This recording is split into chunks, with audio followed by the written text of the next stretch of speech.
brings in any more votes in any of those states, the blue wall states, the Michigan, Wisconsin, the states that may decide the election. Trump already has. You think he already has them? You don't think there's any more reinvigorating of those voters? No, I think that he's looking for a surrogate, and I think in many ways he's got his best surrogate on these issues. I think, as Molly says, it's a stark contrast to where the party is today. I don't accept the populist conservatism. I think that's an oxymoron. I think it's fully populist at this point.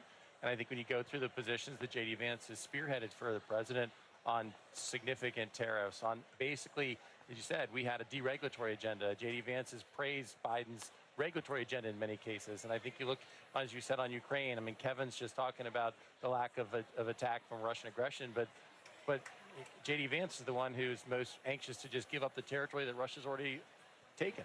Yeah, it'll be an interesting debate if it happens. See what happens. Molly, we thank you. Mark, we thank you as well. We're going to take a quick break. Stay right with us.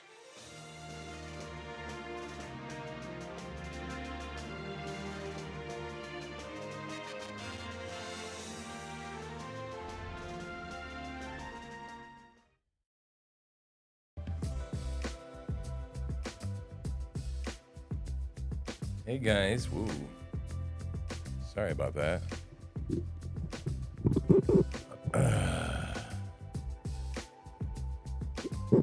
Right? We got knocked off, I guess. I ate dinner and I thought we were just streaming away. I thought we were muted. Yeah, we're back on. Hang on, let me let my dog in. Dog out, dog in. What? I don't know. I don't know.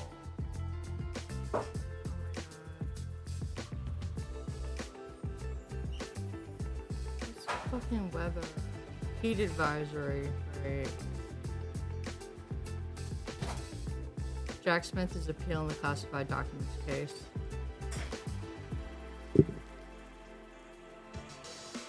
Here's what I say to that. Huh?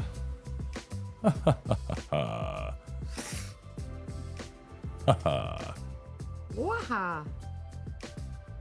Very much. So yeah, I'm having a disturbance going on down here in my gut. What? My gut isn't feeling good. I got gut health issues at the moment. Gives a burp. No, it's lower down than that. Oh.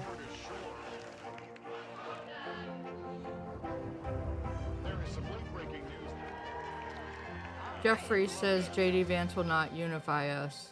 He's an election-denying MAGA extremist. Another missed opportunity to bring America together. And who is this idiot? Hakeem Jeffries. Oh, well, Hakeem can suck my left nut. He's scared to death right now. Oh. Who cares what he thinks? So graphic. Who cares what he think? Are we back on? He's stupid. Are we back on? He's stupid. Are we on? You've spoken Kinda. with him. Give us a sense into his mindset. Oh, we got 12 I whole think like people. anybody, if you came that close to losing your life, Well, we got you knocked off. reflect We on have to that. His rebuild. first reflection I was know. the man Right, who from lost the his life and ground those who up. were injured that day. Wow. Like, I But know. he I told looked me about over there, and all of a hearing sudden the it was bullet, like, the sound gone. ripping into the ear, and then he I'm was like, still Trump, being Trump, what? saying, you know, I learned there's a lot of blood in the end. Now, Kevin, you have big, beautiful ears. You'd really bleed, you know. But the one thing, it resonates, you hear the word unite more. I think he's going to take this moment and the reflection of it to improve in the areas, to bring more people together to understand what that really meant. Thank you so much. Thank See you. I'm sure I'll see you at lunch. Okay. We're good. Oh, that's good. I'm looking Hi, for hey, something. folks, we're back here. I was just interviewing. I know you chatted Looking with for a former good House Speaker Kevin picture. McCarthy not too long ago. We were just talking a bit about his thoughts on J.D. Vance, of course, now the official nominee for vice president, and There you go. of course the attempted assassination just about 48 hours ago now against former President Trump. I want to walk you over. We've got a lot of delegates here in the There. hall, and you can tell that it's kind of picking That back up a works. little bit. The music What do you think is of that? back up. The crowds are filling back in. I'm going to guide our amazing photographer, Mark Ringo, back this way. Forgive my back. But I wanted to get a sense from folks What? as we're down here on the floor as to how this moment feels. No, as go to lay what down. This is like, Seriously. Given the events that have made history now over the course of the last couple of days here. And one of the things that I consistently hear, and I'm going to have Mark and I kind of backpedal over this way. One of the things Sorry about that. I don't know what happened. is people saying, I don't know what happened. I was eating, I cooked and I made a hamburger. I was on autopilot. Then I went over to Restream and we were gone. The idea that the former president has said he ripped up that convention speech. He's rewriting it. He said it was a rip roar, in his words, extremely tough on President Biden. Now he says in this new series of interviews that's out that he wants to extend that. Are you surprised that Hakeem Jeffries doesn't like the vice presidential pick? Did we think that Hakeem Jeffries is gonna like anything that we do? Do you think Hakeem's gonna go, wow, the Republicans are awesome for picking a great guy like the, come on. People are idiots. What do you care? You and I were chatting just a couple of minutes ago about this moment, the Trump-Vance ticket, and your thoughts on the next generation of Republicans. Yes, I thought Vance's selection was a perfect selection. I think it was great to bring in that new, younger voter to the Republican Party and show them that we are not the party of, all these things the Democrats try to say we are, that we are the party of the future and the party of now. What is the message that you want to see from former President Trump this week? Unification. I think what he went through Saturday was just horrific. That should never happen in the country that we live in. You remember when Eric Swallowwell ripped one? Oh my God! Right on camera, and I was absolutely convinced it was a deep fake. I'm going, there is no way that a pop. Well, I mean, unless you're CNN even had to say, someone was moving a coffee cup across the table. They didn't deny that there was a sound. Yeah, sure he was. Wow. Another colleague, Von Hilliard. Stand by. We'll come to you in a second. But Sobo, I hear you're chatting with another delegate somewhere around here. Talk us through it. Just like the Oscars, really? They need seat fillers when delegates get Why? Because he's so divisive. He's such a hard ass. He's such a bulldog.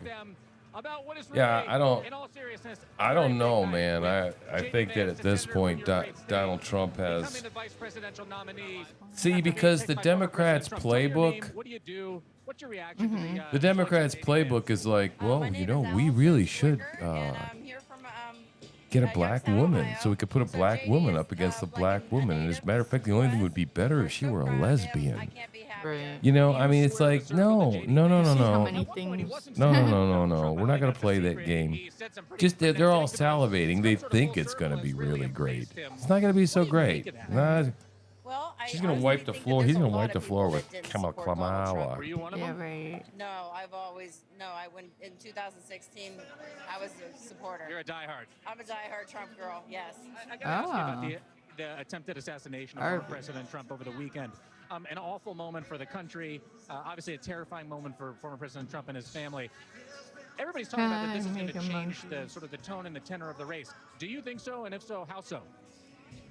Well, it was very sobering to be coming in. We were in South Dakota, heard the news. We were flying in the next day. It did change the mood a little bit. But now I feel like we're stronger than ever. We have more resolve than ever before. And we just love our president, how strong he is. Do you think change is possible, the tone and the tenor of the race, or is it going to all go back to how it was before? I would love to see everybody be a little bit more unified. It's a shame that we're so polarized anymore, and no one can come together. And that needs to change. It really does. I think it's hard to disagree with that. Really nice to talk to you. Have a fun time at the convention, and congratulations to your great state. Oh, nothing. I'm just on the wrong. Jacob Soboroff, thank you so much. Not too far behind me there with the Ohio delegation. Wrong browser, wrong and Vaughn, you've been doing so Twitter much account. reporting, including talking with somebody who has been one of the, I think, most publicly outspoken advocates for Ohio Senator J.D. Vance to get on the ticket, and that is the former president's son, Donald Trump Jr. He's campaigned with him. He has tweeted and put out videos about him online about what he believes, what a patriot he would be on the ticket. You talked with Donald Trump Jr. not too long ago. Walk us through it. Right. Don Jr., I think, is an important person in this family dynamic because he, more than the rest of the family, has been very involved politically, right? Well, Eric and him are still involved in the Trump organization. Don Jr. has been out on the campaign trail, campaigning for down ballot candidates, Senate candidates, House candidates. One of those people back in 2022 was J.D. Vance himself. It was just 2 years ago that he narrowly won a Republican primary. Donald Trump endorsed him again. At the urging of Don Jr., it was a crowded matchup in Ohio for that Republican seat. And with the backing of Don Jr., at the urging of Don Jr. and Donald Trump's endorsement, ultimately J.D. Vance became the guy. And over the last 2 years, they've shared an advisor, a political advisor, and really they have been really connected at the hip in terms of their messaging. And the message after the apparent assassination there, the attempted assassination on Saturday from Don Jr., placing the blame on Joe Biden and Democrats' messaging, was exactly what we heard from J.D. Vance. And just 2 days ago, it was on social media that Don Jr. was still pressing J.D. Vance to be the pick. Don Jr. got his man, and they're similar ages. And so I think generationally, Don Jr. feels like he has somebody who is not only a political ally, but also a friend in this role. And I see one of the delegates behind you, Vaughn, holding up. Hi there, ma'am. Ma'am, holding up one of these signs. Do you mind if I take a look at your sign? We're live on NBC News now. Absolutely. What's your name? I'm Sarah Reedy Jones from Charlotte, North Carolina. Hi, Sarah. Thank you so much for joining us. I saw your sign. This is the theme of tonight. Obviously, there is so much hanging over tonight after that attempted assassination just 48 hours ago. And yet, officials have said they will continue with the programming, including an issue that is important to so many voters, and that is the economy. I see you wrote in here the word please. Absolutely. I am a new mom. 3 weeks ago, I adopted a son, and thank you. And we are feeling the difference. Like, we are making choices now. We're looking at peanut butter versus going out, you know. So talking about how we can bring that economic prosperity, because 4 years ago it was different. And so I want, as a mom and as a family, to say, can we do better?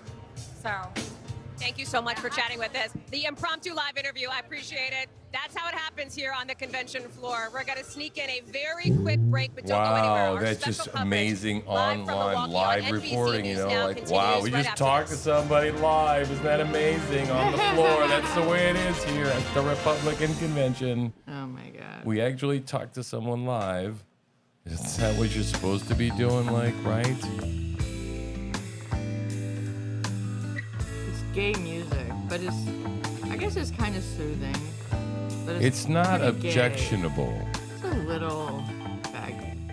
It is. It's probably AI selected. Oh. God, she's a witch. She's a witch. Oh, wow. Cool and groovy tunes here on WKFLA. It's 1 a.m. now. I hope you're doing all right out there. Here we Can't go. sleep Look at tonight. this picture.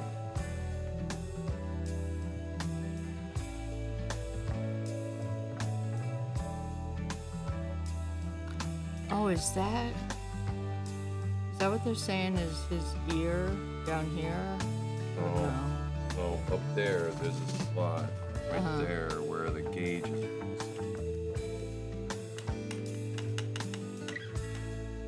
I mean, it's hard weird. to tell. Yeah. It's really hard to tell.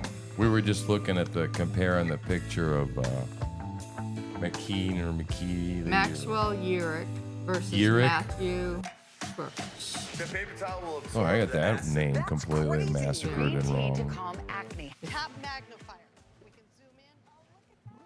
Good commercials? Yeah. Oh my God, how rude. I spared my audience that.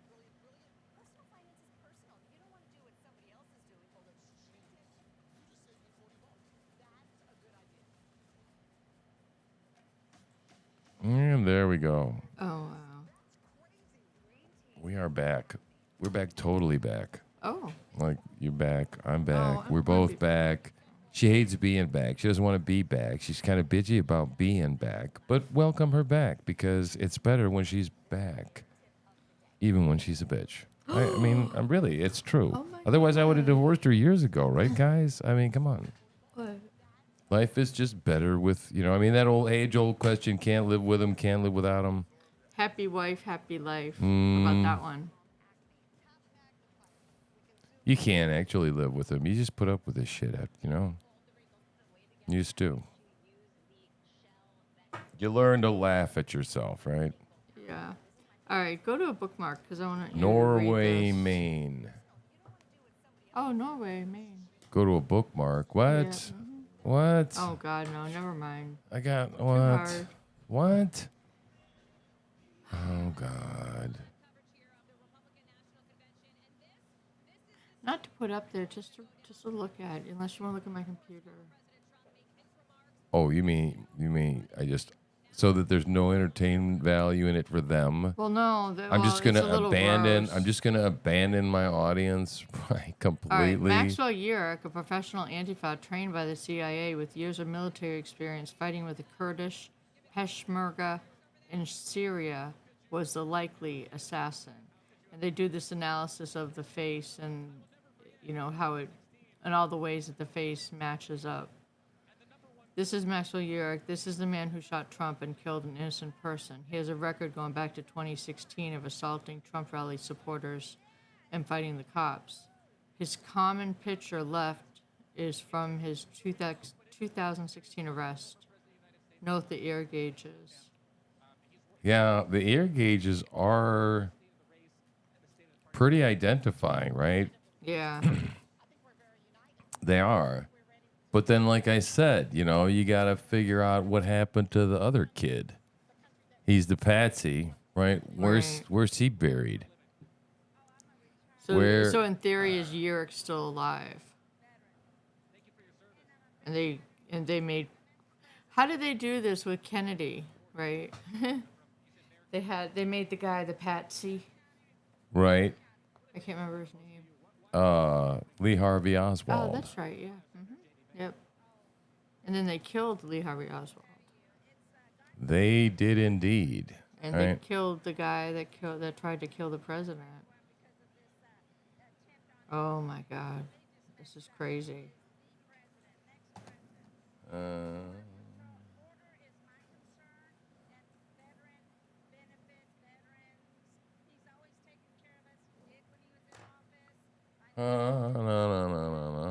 can't hear anything. Is there anything playing? To receive medical care, Sorry. where veterans used to have to wait. Oh, that's a nice cowboy hat. Look at the size of them windshields. I have to thank you. Wow. Thank you as well. Of course, Hallie, that the border is a key issue, obviously, in Texas. 2/3 of the border in the United States run through one of the biggest states in the union. I'm grateful to be here with my friends from the Texas delegation. I'm send it back over to you, right over there. The big secret is we're looking at Jacob Sobroff right now with the Texas delegation.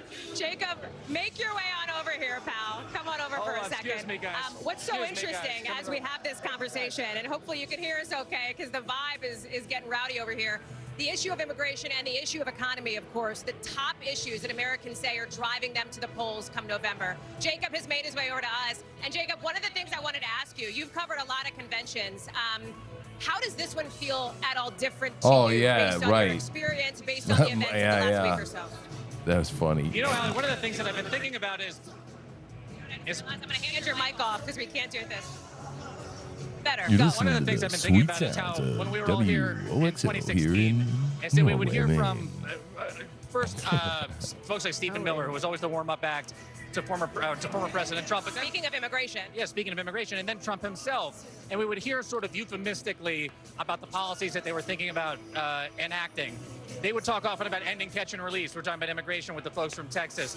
Ending catch and release ultimately ended up being the family separation policy. And of course, I covered that very closely. 5,000 children were separated from their parents deliberately by the administration. And what I wonder is there something like that we should be listening for that we don't know is coming from this administration, that what they're going to be talking about up there will ultimately become the signature policy of this administration? I think not everybody knew what the incoming Trump administration was going to do back in 2016. It started out pretty decent this morning. What might we hear over the course of these next few days? It's something that we could be talking about over the course of the next 4 years. It's still I don't in think the we'll know the bag. answer to that until we're to Friday and beyond. Jacob Sobroff, thank you. I'm going to let you go do what you do so well. I'll give you your microphone back. Your producer, Arnie Heckler, You has do it. Go that. for it over there. Who do We'll that? talk You more do tonight. One of the key issues, of course, as Jacob talks about, is the policy piece of this. In many ways, laid out on this stage behind me here. I'd move around and show you, but I'm a little bit tucked in at this point, given the crowd of people coming back in. And that is because the primetime session now of the Republican National Convention's first night is set to kick off just minutes from now. We've already seen some of the most critical highlights, of course, of this first day. That is the official nomination, that roll call vote of former President Donald Trump, putting him, as they say, over the top for the delegates that he needed to officially get that nomination. Maybe it's the third village time people in his there. political career that has happened. Of course, the first under circumstances like these, just days removed from that assassination attempt against him. We're going to have much more coverage continuing right here on NBC News right now. Thank you for that. We'll see you in an hour as we continue our special coverage of the Republican National Convention. Right now, we're coming to you live from Milwaukee. As night one of the RNC is Everybody well has underway, to cough. Right it happens on the breaking TV headlines, a historic and unprecedented evening already unfolding. Former President Trump announcing Ohio Senator J.D. Vance will be his running mate. Vance's name already plastered on Trump's plane. Take a look at this. I shouldn't call it Trump's plane, really. It's going to be the campaign plane. It says Trump Vance right there. The Ohio senator reportedly finding out he was the VP pick just 20 minutes before it was made public.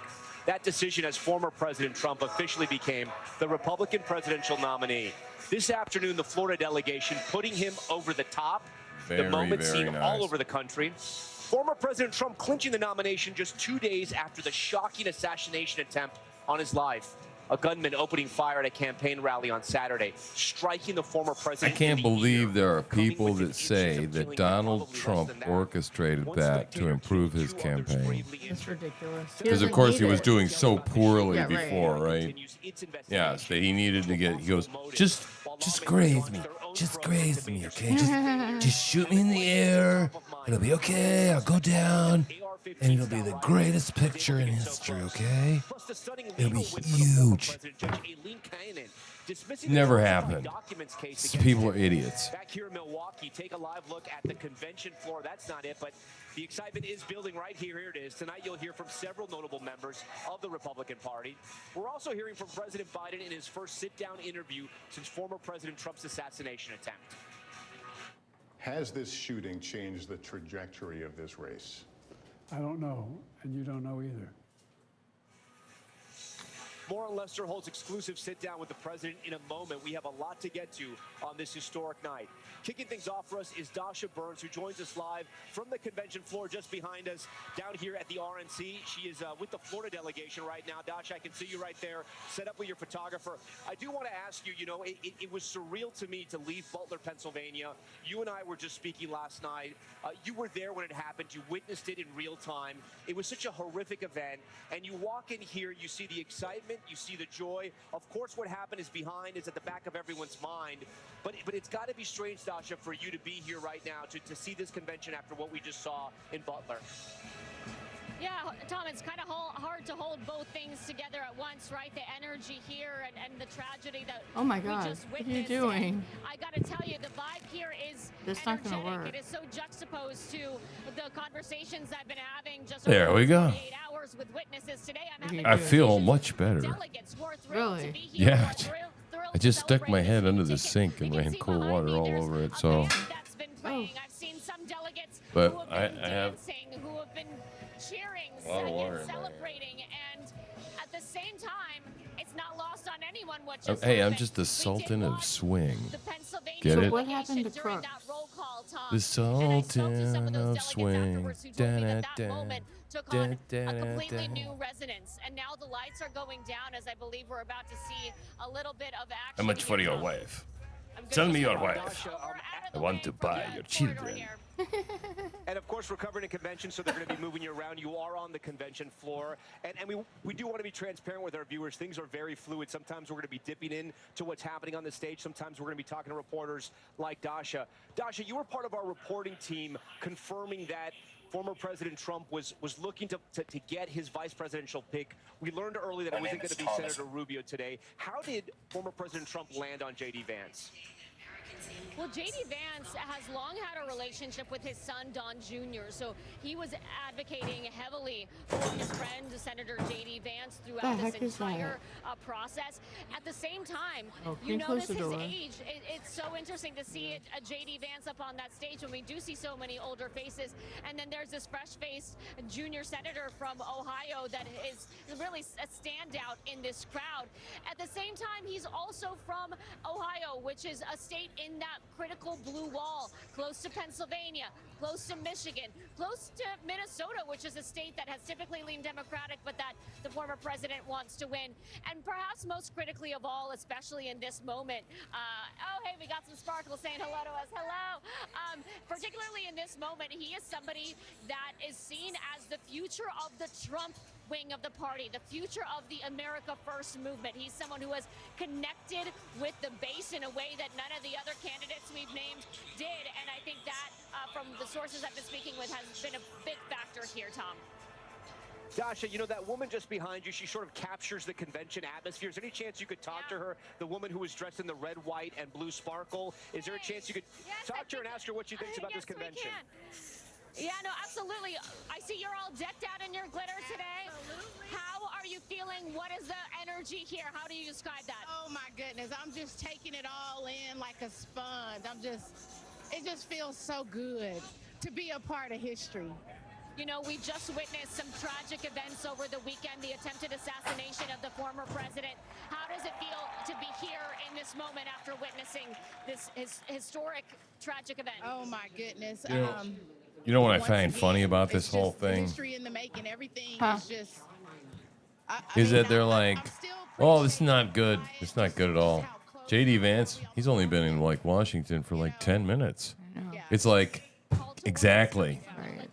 Exactly. We don't want people that have been there forever. Right? No.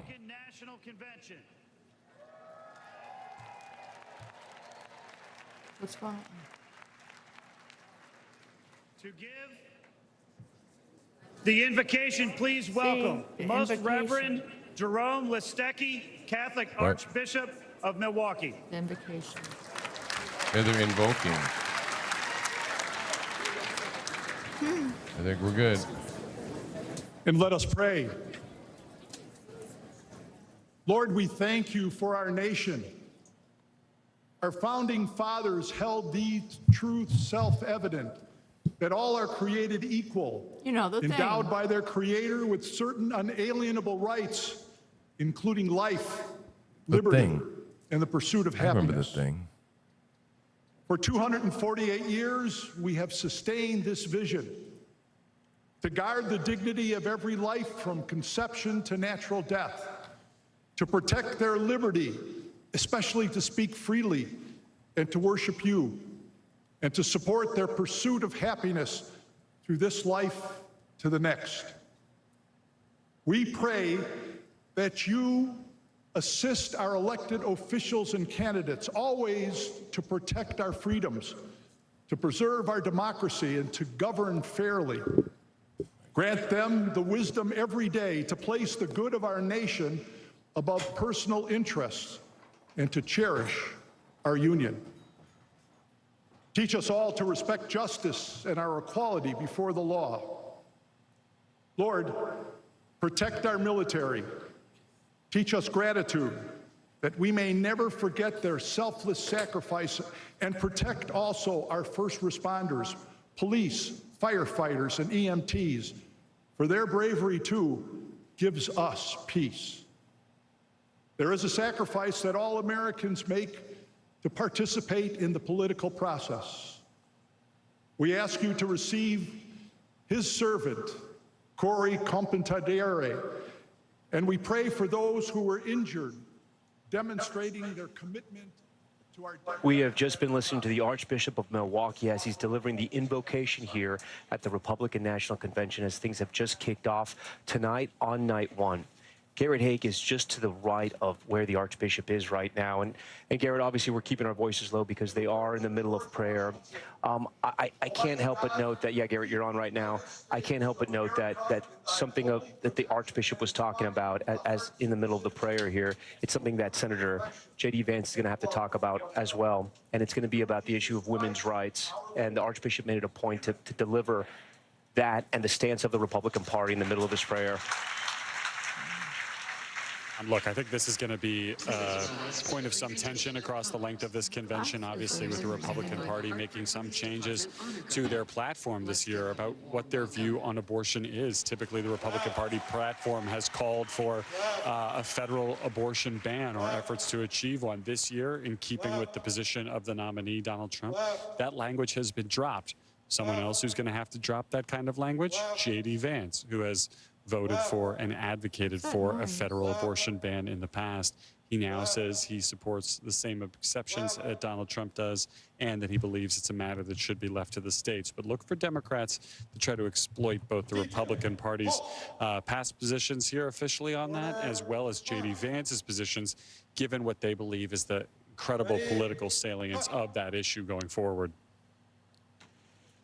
All right, Garrett Haake first. Garrett, we appreciate that. I want to bring in Hogan Gidley. He's a former under-press secretary in the Trump administration, joining us here for our special coverage of the Republican National Convention.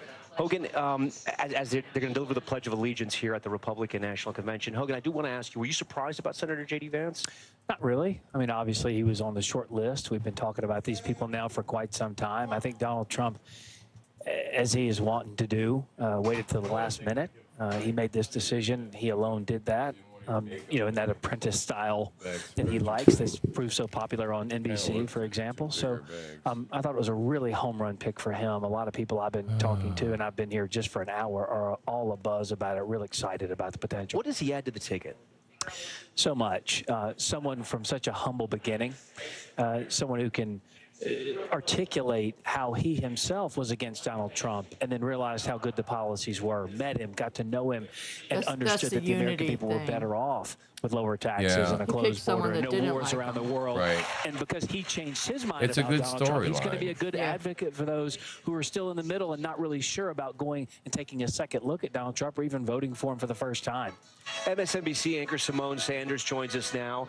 Simone, what can you tell us about how Democrats are going to Yeah, I like to watch the liberal coverage of this. I don't know. I don't know if the word is great. attack anymore, right? Because people say they want to turn the temperature down. But if you were working right now with the Democrats, what would you say about J.D. Vance? Looks like a linebacker. Look at the shoulders. Holy shit. Well, I think we can look to what we've heard from Democrats thus far, and a lot of Democrats have highlighted, as Garrett noted, Senator Vance's take on his stance on abortion, how it differs from what the current Republican Party apparatus and platform says that it believes. His right-wing, what Democrats have, I've seen, said they're painting him as extreme. The Biden campaign put out a statement from the Biden campaign chair, Jen O'Malley Dillon, that spoke just to that. And so I think you can expect to hear that line of language. And also, I think tying J.D. Vance to Project 2025, something that the Trump campaign, specifically Trump's senior advisors, Chris LaCivita and Susie Wiles, have noted that they would like to distance Donald Trump and the campaign from. There was an Axios report just, I believe it was on July 10th, that talked about the strategy that the Trump campaign was laying out. And I think you're going to see Democrats juxtapose what the Trump campaign says they would like to do about the with breaking the news actual, you know, record and rhetoric of some of the folks on the stage throughout the convention. Yeah, we have some news, guys. And looking forward, Tom, to that vice presidential debate. The shooter was spotted 26 minutes before the shooting on the roof. Yep, 26 minutes. Barely enough time to blink. I mean, wow. You know. 26 minutes is, you can't get anything done in 26 minutes. Yeah. Wow. Yeah. as a populist, expose as many populist policies, economic populist. And I think you are going to hear from the Biden campaign going forward a lot of populism. So when it comes to that vice presidential debate, Man, they talk over, they cut away from Donald Trump and start talking over him and go, he's just telling you a bunch of lies anyway, so, you know, you don't really need to listen to what the hell he's saying. And Donald This Trump politician himself, I also guy. think he's going to have to answer for Oh, did they get the his phone comments unlocked, immediately supposedly? after the assassination attempt of the former president, where online he very, I would argue recklessly, noted that Biden and the Biden campaign is to blame for this. So was he out of line? Do you think he was out of line? I think it was entirely just beneath the office of obviously the vice presidency, but absolutely any elected official and leader in this country. Oh, shut up. You know, Your fucking rhetoric led to this, and you're a hoe. Rhetoric has led to actions. You're a lying hoe. And as everybody knows, I used to work for him. And the vice president, they have never condoned political violence. You know, when there were parts of the Democratic Party apparatus that were fervently calling to defund the police, it was the then candidate Biden that was standing. Yeah, and what about Kamala Harris bailing out rioters? You're a liar.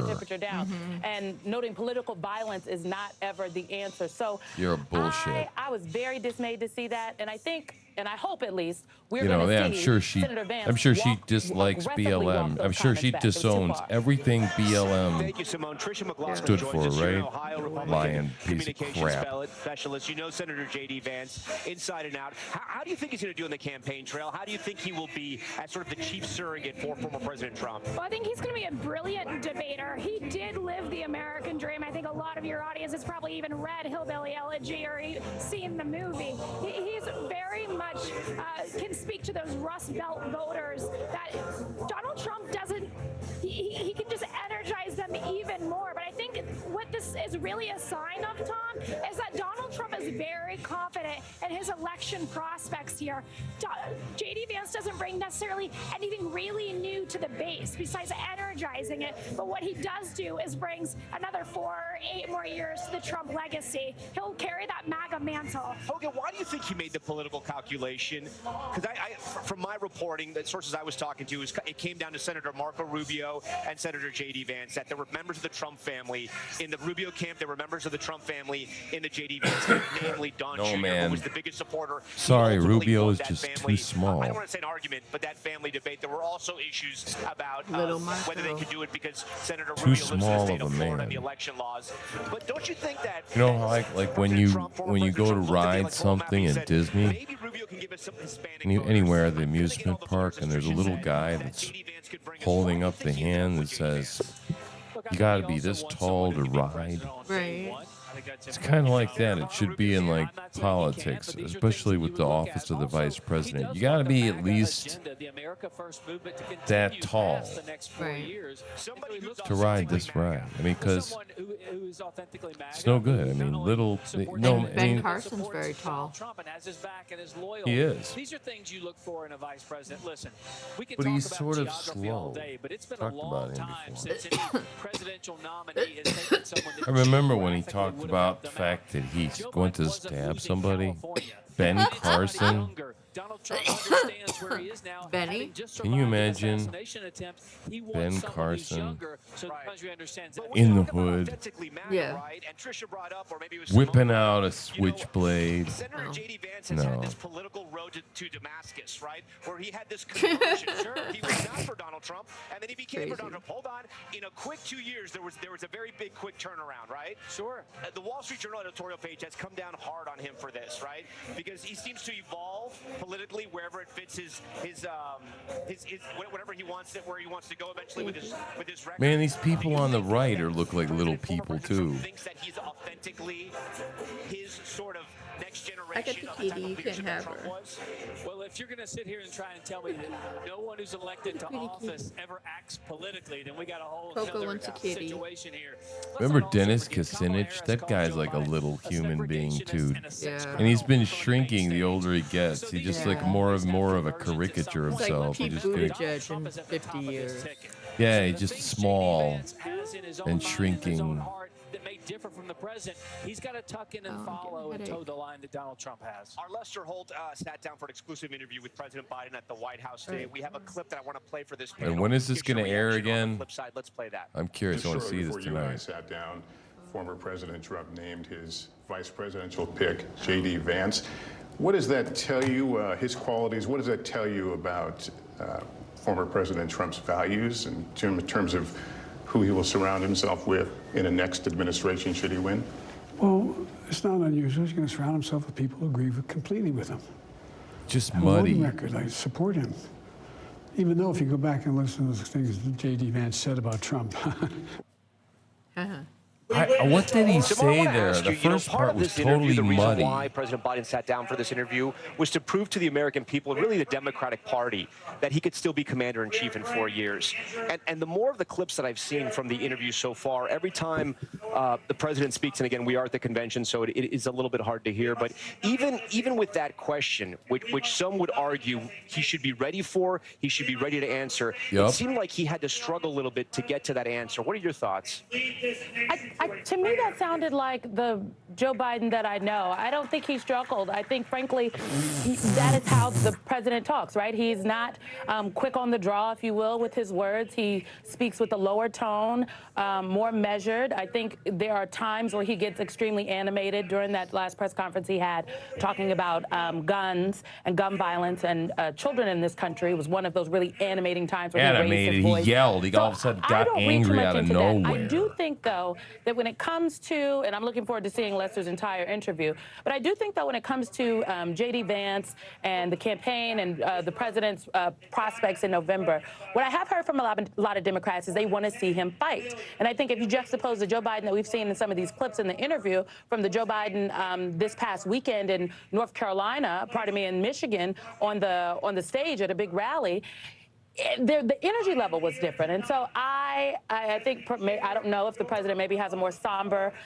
demeanor given the events of the last 48 hours. It is. But maybe this it's the is different drug one of levels many more in. interviews the president is going to continue, I think, to do, because maybe it's the difference between a teleprompter and answering a question out there on so they the can fly. see him that, hey, I'm That's in this probably race more and I'm likely. happy to answer the questions. And I think that's very important for rank and file Democrats and voters across the country to see. Tricia, every minute that goes by, every day that goes by, that President Biden is still the nominee, it's good for him. He could run out the clock, essentially. Do you think it's going to work?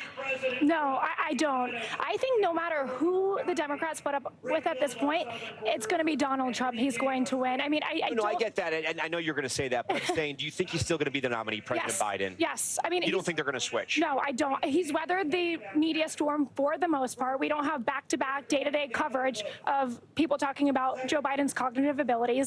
He has the coffers and he has the delegates. I mean, that's a huge technical problem to switch that much money over from Biden to another candidate. Hogan, if you were advising President Biden, I know you would never do this in your life because of your line of work. They played the clip earlier. He didn't handle it well. Fighting? Of course. Not even close to well. I mean, as Trisha said, you've got the delegates. I wanted to tide is kind focus. of receded a little bit. You're weathering the storm. You talk about being a fighter. You talk about taking punches. You talk about getting knocked down and getting back up.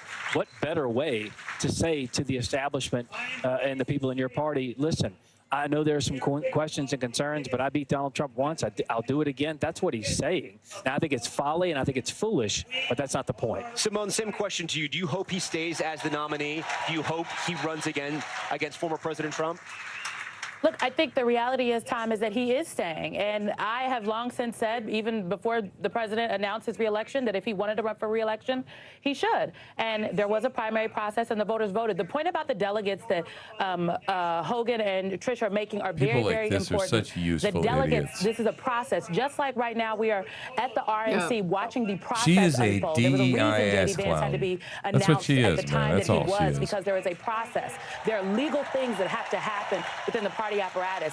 Given the Democrats' process, Joe Biden has the delegates. And only one of two ways will he not have those delegates. If he releases them, which he has said he is not going to do, or if 2,000 delegates revolt, essentially, and say they're going to go with someone else that is not even on the ballot yet. She has a job because she has an agenda. I think these are two very unlikely scenarios, and I think Democrats, every day that they continue to talk about the viability or lack thereof of their nominee damages him and potentially other down-ballot Democrats in a general election. She's towing the line.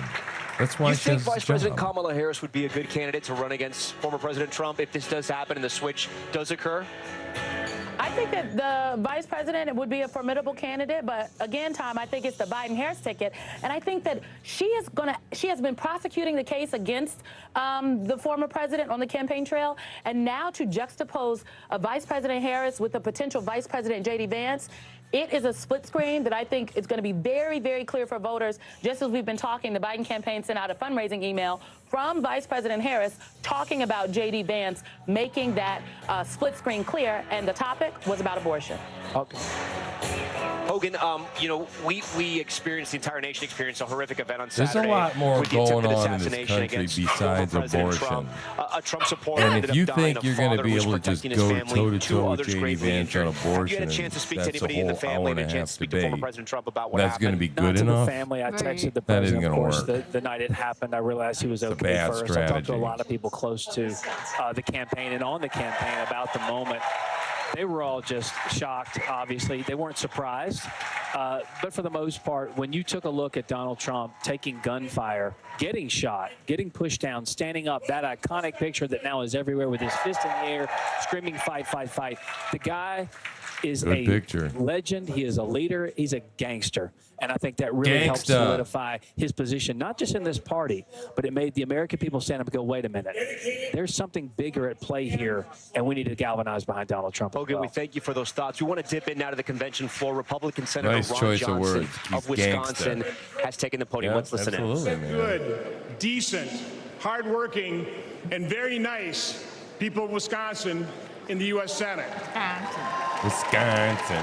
This is the way they say it, Wisconsin. Like most Americans, Wisconsin. they believe the purpose of government is to help improve lives, not make them more difficult. Unfortunately, Vice President Harris and President Biden have made our lives less safe and far more expensive. In other words, a lot more difficult.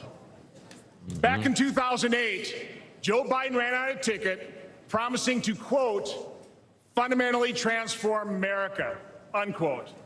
They weren't joking. That was the Democrats' new radical far-left agenda. Today's Democrat Party is not the party of our parents and grandparents. That party cared about workers and people struggling to get by.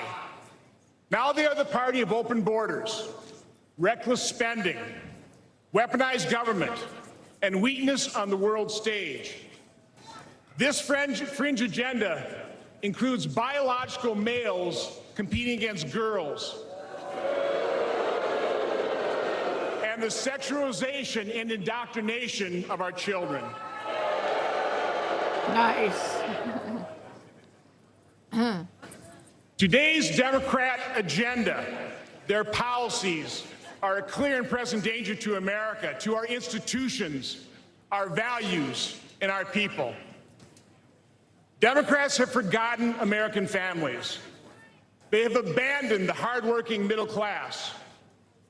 But with President Trump and Republicans, those forgotten Americans are forgotten no more.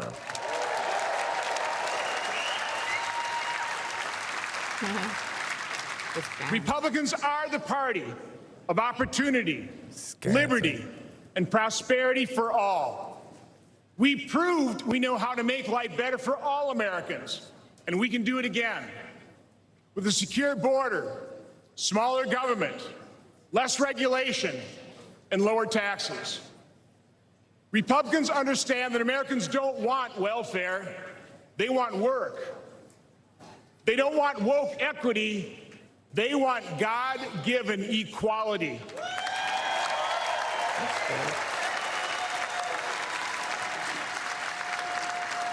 They want the promise of our founding documents, the right to pursue happiness. That's what Republicans will deliver. We've repaired the damage caused by Democrats before, and we will do it again. I don't know, a lot of damage. We will complete the mission President Trump first articulated in 2016 to make America great again. Thank you, and God bless you. Thank you. Listen, we're going to break.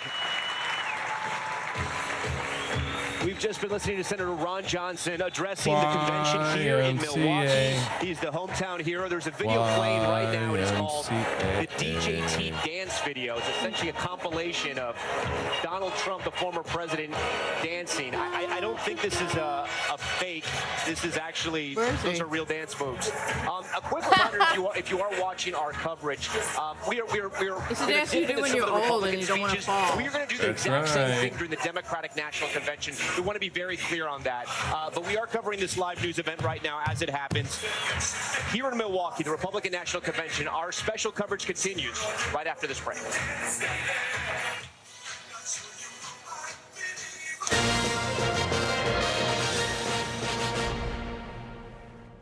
Yeah, see that little YMCA probably is going to get my ass dinged on YouTube.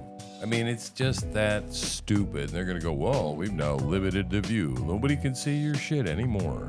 Yeah, and the money that you didn't make, you're not going to be able to ever make it. You're a loser. Now go away. Oh my God, this is like elevator music. It's like elevator music. So This is, you're tuning into WINO in the middle of Chicago, yeah. Wino? Wino. What's wrong with you? Out of all the call symbols out there, you had to pick wino.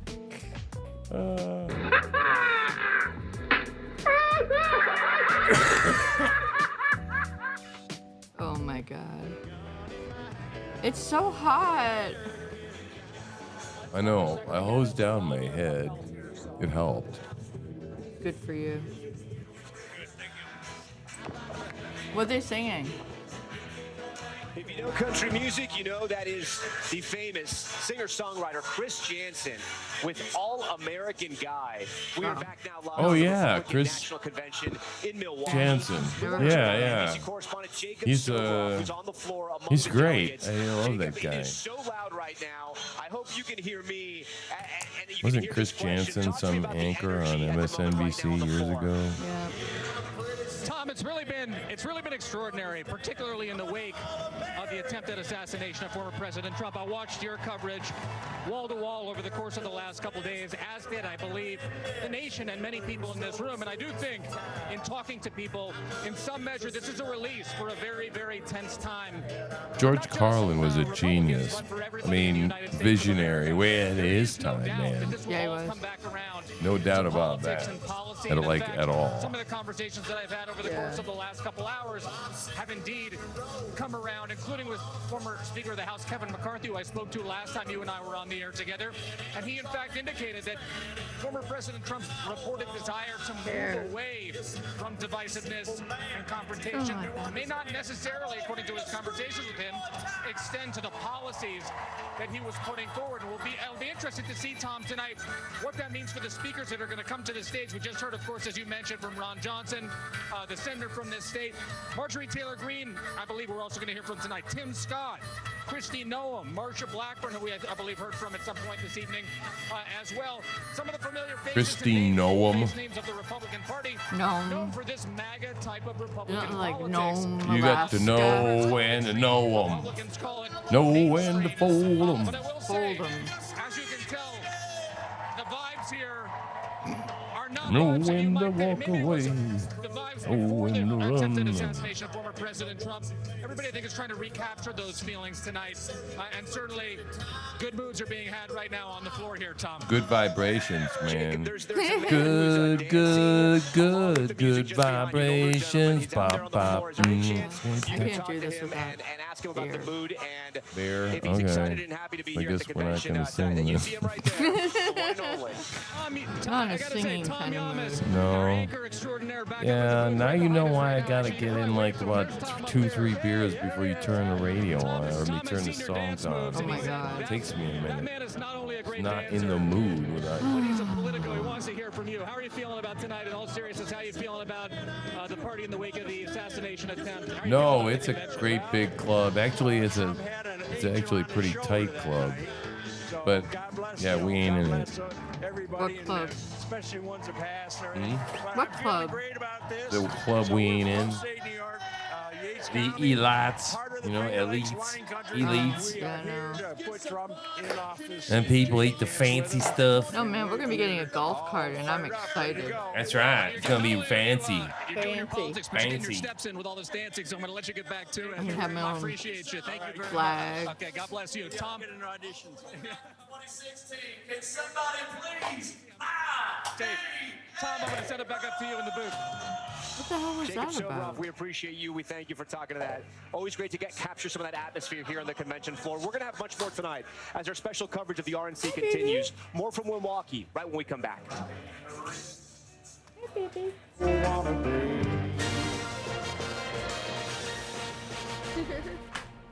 Go lay down. The people that want you to not eat beef, but they're gonna eat the Wagyu. Wagyu beef. Oh, Wagyu. Wagyu. Yeah. Hand massage. I would like to try it sometime, I guess, but It looks weird. it looks very fatty. It It looks, looks like foie gras. It looks like foie gras, or it looks like spam. Actually, sometimes it's Ew. kind of spammy. Pink. Yeah. Mm-hmm. Yeah. But you know, I mean, I might try it sometime, but I don't know.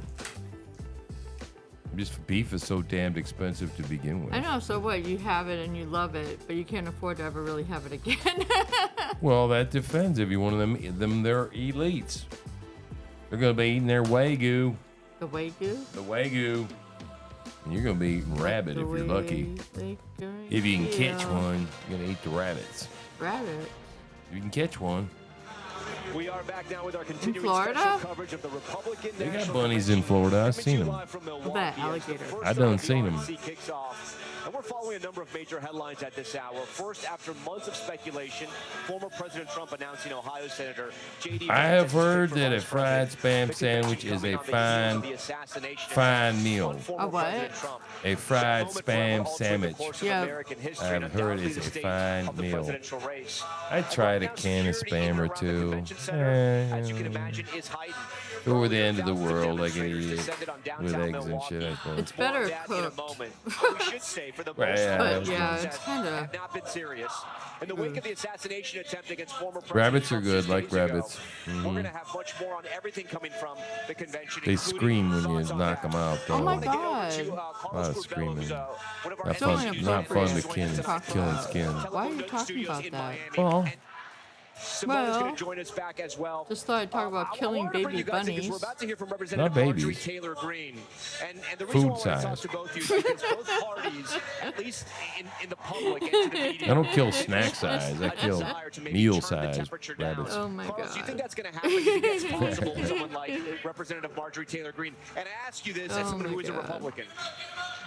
Well, Tom, certainly she's not the best messenger at a time like this. We'll see. I'm What? sure that they have reviewed her remarks, Margie? and I'm sure that they will be appropriate Oh given my God. the sobriety of this moment, even though you do hear a lot of cheering and a lot of joy there at that convention hall. We are in the wake of this assassination attempt, can you and go with me? what you do see at the convention, Tom, and it's remarkable. I've attended a few of these now. The populist Republican Party is on Yes. full display, and Marjorie Taylor Greene Is is a gummy. one of the most prominent voices in that new Republican They're very Party. good gummies. I imagine that her comments tonight will What be I like to is tame. I don't take them very They will, often. fit the occasion, but there's always a risk So when I do- when Marjorie Taylor Greene is in front of a microphone. Woohoo! Simone, your thoughts? As long as it keeps us from I drinking. agree with Carlos Yeah. because Marjorie Taylor Greene has not As long as necessarily it gets, been a I need beacon of once I get taking the a temperature few days down, under my right? belt with There the are drinking thing, many it gets times easier. whether it is her comments in Congress, First few or days, her and plus we're not comments, smoking on what this social is the media are first day. inflammatory. So Or while second I'm day. absolutely sure First the day. convention team, the Trump team, everyone has Whatever. reviewed all the speeches, once someone gets up there in front of the microphone, you would hope that they follow the teleprompter. You know, I was a convention staffer for the 2016 convention. Yeah, you they hope do. They follow the teleprompter, but every now and then folks go off script. So I'll be watching to see what Marjorie Taylor Greene has to say. Yeah, I don't think most animals, any of them, like getting killed. At odds with former President Trump. You were a Republican representative who your views did not align with former President Trump. You were at odds with him to the point where you had a very difficult race, and people like former President Trump didn't come out there to assist you, but you didn't want his assistance, to be clear.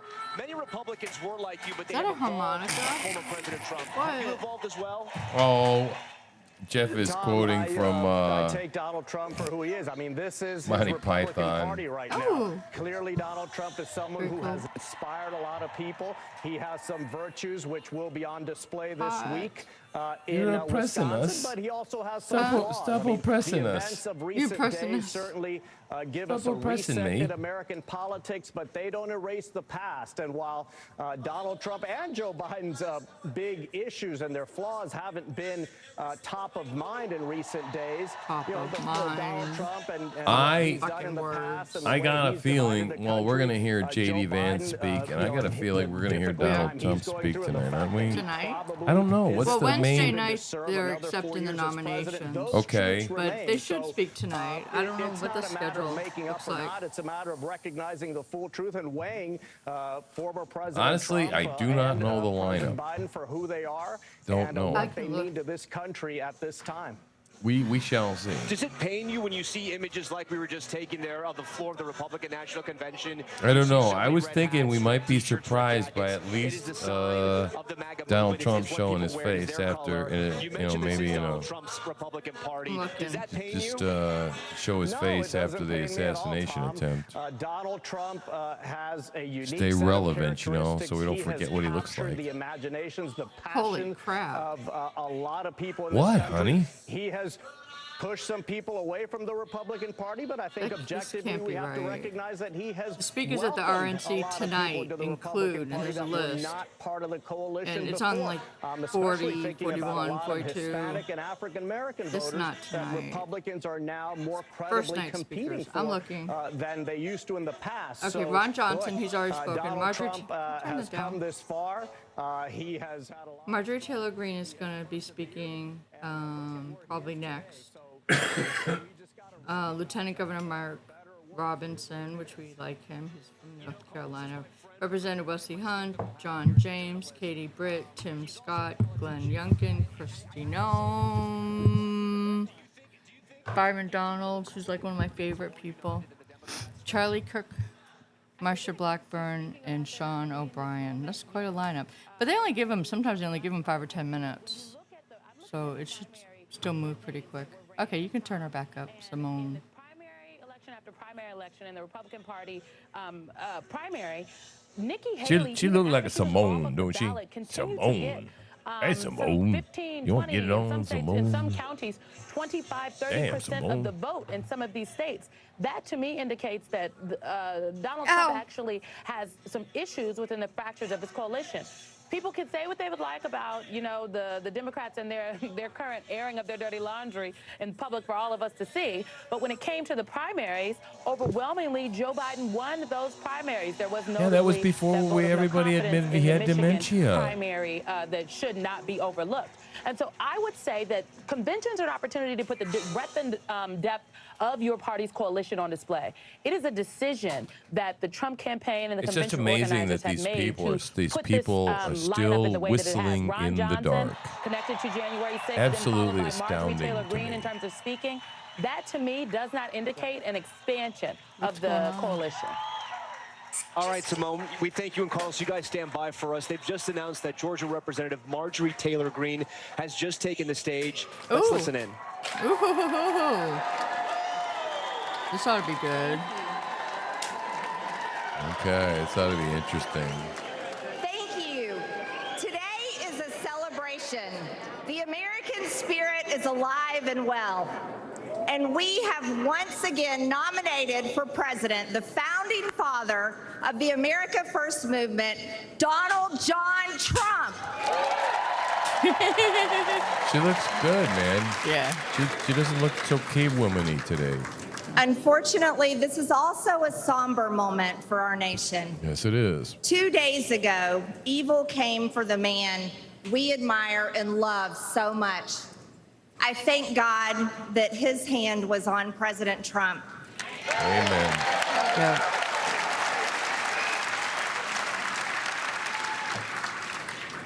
And I pray for the family of Corey Comprator, who was killed at the rally, and for other attendees who were wounded. Corey embodied the spirit of America First. He displayed the ultimate show of love when he shielded his wife and daughter, sacrificing his own life. He reminded America of what we must be, a people who will do whatever it takes to defend the people and the nation that we love.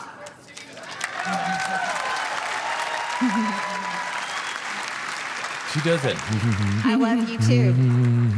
We will honor Corey's memory by building the country he wanted, the country he wanted for his children, and a government worthy of the American people. For far too long, the establishment in Washington has sold us out. Yeah. They promised unity and delivered division. They promised peace and brought war. They promised normalcy and gave us Transgender Visibility Day on Easter Sunday. Oh, wow.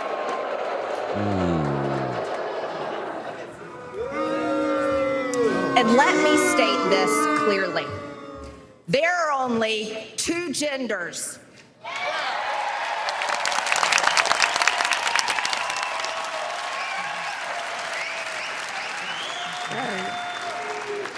And we are made in God's image. Amen. That's right. And we won't shy away from speaking that simple truth ever. The Democrats ripped open our borders and allowed millions of illegal aliens to pour in, driving up the cost of housing and health care while slashing American wages and eliminating jobs. They claim that our economy is thriving, yet hundreds of thousands of American-born workers lost their jobs these past few years. The Democrats' economy is of, by, and for illegal aliens. Yeah. Our open borders have also unleashed the worst drug crisis in American history.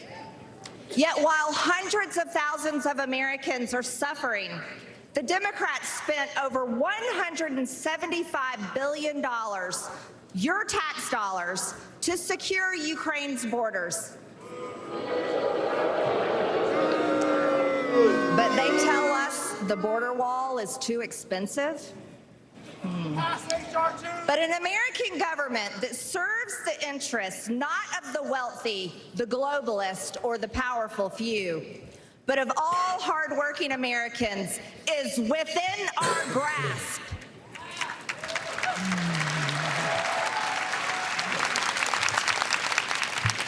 Donald Trump has, and he will, make America successful again. He will make us wealthy again. It's so funny the noise she makes. As my witness, he will finally give us the country we deserve. Yeah. Because Donald John Trump is the leader America deserves. God bless the American people. God bless President Trump, and God bless the United States of America. Yay!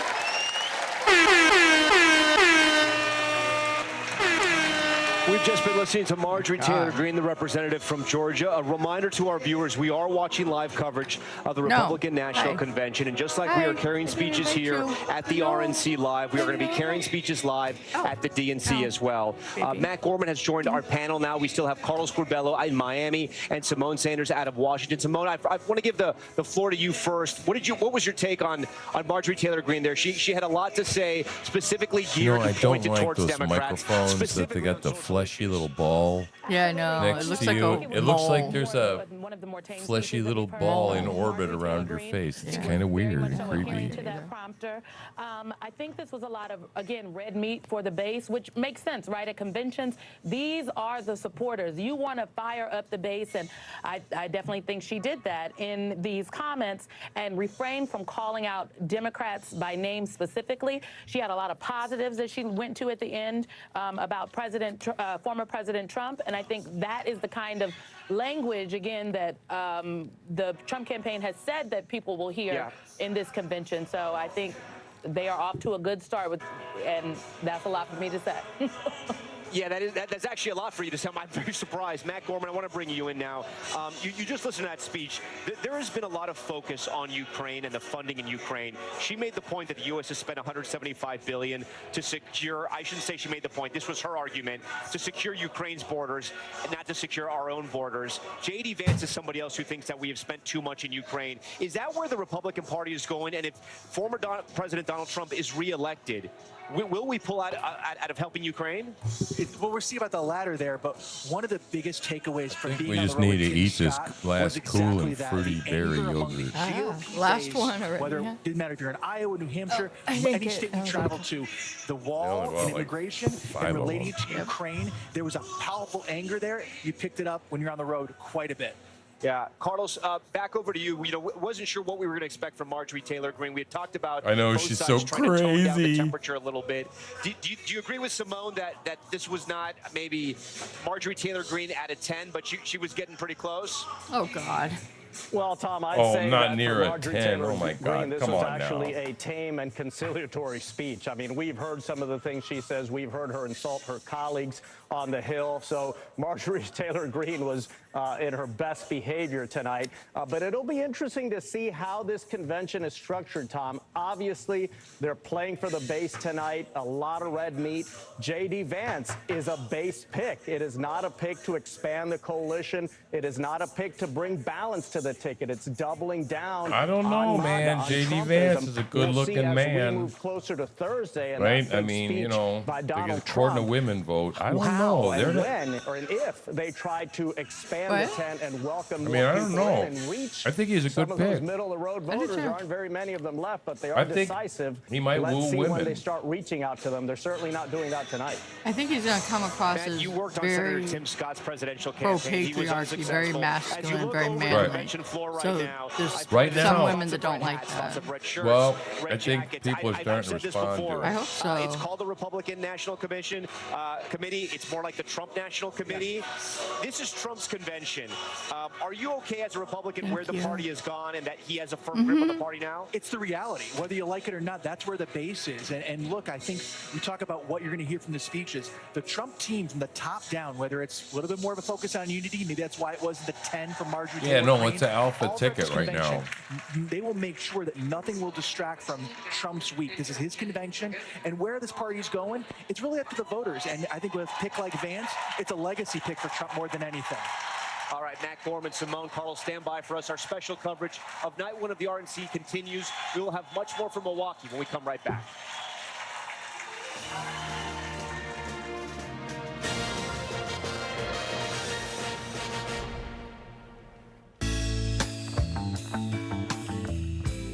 Yeah, I want to watch this whole interview tonight. Mhm. By this little bit that came out about it, it doesn't look real strong No, it doesn't. because he's not on teleprompter. I think he's pretty much lost the ability when he's not on a teleprompter. to make coherent sentences that are defensible. I just don't think he's there anymore. Teleprompter, he makes it like just enough. But every once in a while, as he's looking back and forth between the two, he goes, and you know, my dad told me, Joey. And you know, his staff goes, Oh no. oh shit.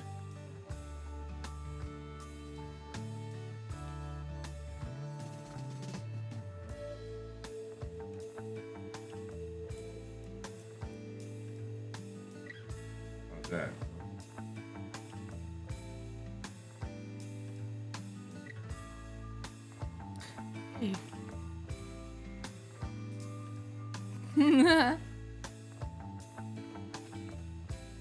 Thank you. We're not afraid of dog germs here, by the way. Well, I don't know. Doesn't freak me out at all. God, you're sharing way too much. I know. We're tight. Here.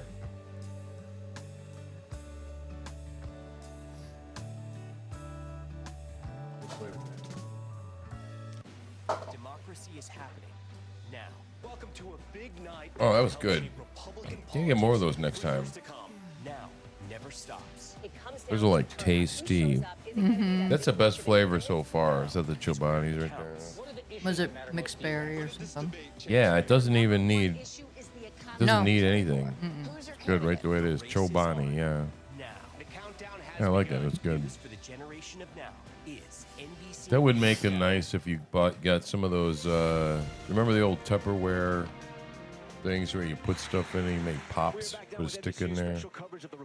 Oh yeah. Just make good yogurt pops. Oh yeah, it would. Killer I yogurt. wonder how would it freeze? Yeah. Talk to us. You've been working the delegates, talking to them. What has the reaction been like with the VP pick of Senator I want a cup J.D. of Vance coffee. from Hang on. Ohio? Right, I was talking to some delegates just a bit ago, and they made it clear that a great many of the folks here became familiar with J.D. No, it's Vance fine. through Give Hillbilly me coffee. Elegy. And of course, that was a book that became nationally renowned, read widely, and it ultimately led him to prominence on national TV, oftentimes appearing on our own network, NBC News, back in 2016, talking about Donald Trump in a more critical way. But frankly, it's reflective of a great share of the Republican Party. A lot of the delegates, you and I, we were both here 8 years ago at the Republican convention when it was in Cleveland. And you'll recall, folks like Ted Cruz, when he took the stage, he was booed when he told folks to vote their conscience. And there were many in the Republican Party that questioned whether they could vote for Donald Trump in the general election against Hillary Clinton. And so it's sort of his arc of progress in many ways reflects a lot of these delegates here who were tepid in their support of Donald Trump initially, but over the time of his administration and over the course of the last year when he announced his run for the presidency again, as you said, it is Trump's Republican Party here, and it has been shaped in his image. And at 39 years old, they understand that there is a generational difference between him and Donald Trump, and somebody here who has a different vantage point, notably coming from Ohio here. There was in 2022, I was out there on the campaign trail when he was running in what was a competitive primary. The big question was who was going to get that endorsement of Donald Trump. And I remember that rally in Ohio when he said from the stage to the crowd, this guy, he said not a lot of nice things about me, but he acknowledged to the crowd, he's on our side now. And so that it's in a moment here when he had finalists, a great many of them that had said negative things So I about him in the wonder why our past. stream It's just acknowledged ended among before. many of It's these so weird. delegates who charted their own path to Donald I Trump don't in a know. similar way that he is the nominee accepting the VP running mate slot this upcoming Wednesday night, Tom. Seems to be pretty stable at the So far, you've been able moment. to hear a handful of speeches, especially some earlier in the day. Is the temperature toned down a little bit, or is this what you expected? It was Donald Trump on Sunday, about 24 hours after the assassination attempt on his life, when he put out the social media post, unifying America. And I was talking with some campaign aides and folks that were close to Donald Trump. And they said that in large part, they wanted that to be reflected over the next 4 days of this convention. And the gentleman that you just saw behind us, Mark Robinson, who followed Marjorie Taylor Greene on stage, he's running for governor of North Carolina, frankly has said very incendiary statements that led to this nomination. And up on stage, you didn't hear it. You heard a much more focused delivery and message. Hey, Mikey, what's going on? Within this arena. Yeah, Joe Tate is gone. Million for Vaughn, we appreciate that. Joe Tate. Joe Tate, quite a few years ago. You are right about that. Safety concerns surrounding the RNC. For more details of the measures being taken, NBC correspondent Maggie Vespa joins us now, live from outside the RNC, where protests swarmed the area earlier today. Maggie, I don't know. I hope so. I know the protests weren't large. They didn't. But I'm worried that there's going to be more shenanigans than you ever could have imagined. I mean, well, earlier today, Tom, it was chaotic. You saw that video. You're going to try and destroy him. No one knows this better than you, but security here is intense. This is just the media checkpoint. If they got to destroy the economy to do it, they got no problem with that. All the way up to Secret Service, of course, the RNC itself. So just we as journalists go through this intense checkpoint before we can even Maybe get launched a inside pandemic to screw his damn presidency up, pretty much. Earlier day, I mean, contrast that to the scene that we saw with easily, by our estimate, more than 1,000 people marching through a large portion of Milwaukee and getting within like a block or two of this place. They said they really wanted to be within sight and sound of the RNC itself. The name of that protest was March on the RNC 2024. Wow, and it was must have been so successful. I mean, Wolf was streaming some of it. Did you notice an extra layer of security from other conventions you've attended? I did. It was a little more intense in Cleveland. I was just trying to get out early this morning. I don't know. I think that this whole, it looks to me like pretty much this whole assassination of Trump attempt is screwed with everything. I think it's taken the wind out of the sails of the Democratic Party.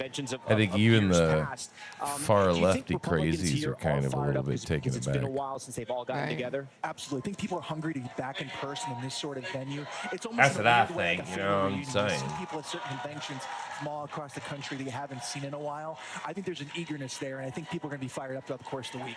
As somebody who works on communications and making sure the candidates are prepared for TV interviews and the way things look, was it smart for former President Trump? So, like, how many speakers are there? It's going to be going till, like, what, 10 o'clock? Yeah. Yes. Oh, well. Let me tell you. Joe is not going to be able to stay up tonight and watch. Can you lower the volume? Okay. So all day long, there's been a movement with several people to out or dox some of these people that have been calling for Trump's assassination or showing that they were not happy that he got hit or unhappy that he didn't get killed. Okay, so everyone, we've been posting this stuff all day. Well, there's been a couple that have shown up in Maine. So this one was a guy in Auburn, Maine, and he wrote, "Hey, rednecks, the next shooter isn't going to miss. This was just getting your attention, and I see it worked quite well. By September 1st, that man will be dead. And the half of us in this great nation who understand what a threat he is will stand and cheer." So someone that we're friends with here got on the phone. FBI. Got on the phone with the Auburn Police Department in Maine. They called dispatch. I called and reported that he made death threats about Trump. I gave him his address and his phone number. Good. Absolutely.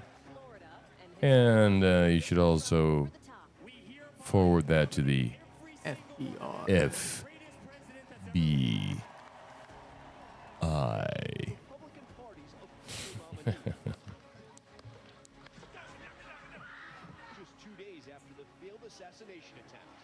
Yeah, these dumb mother effing people, because they're on the internet and then they go, well, I can just say anything I want to. Yeah, okay, great.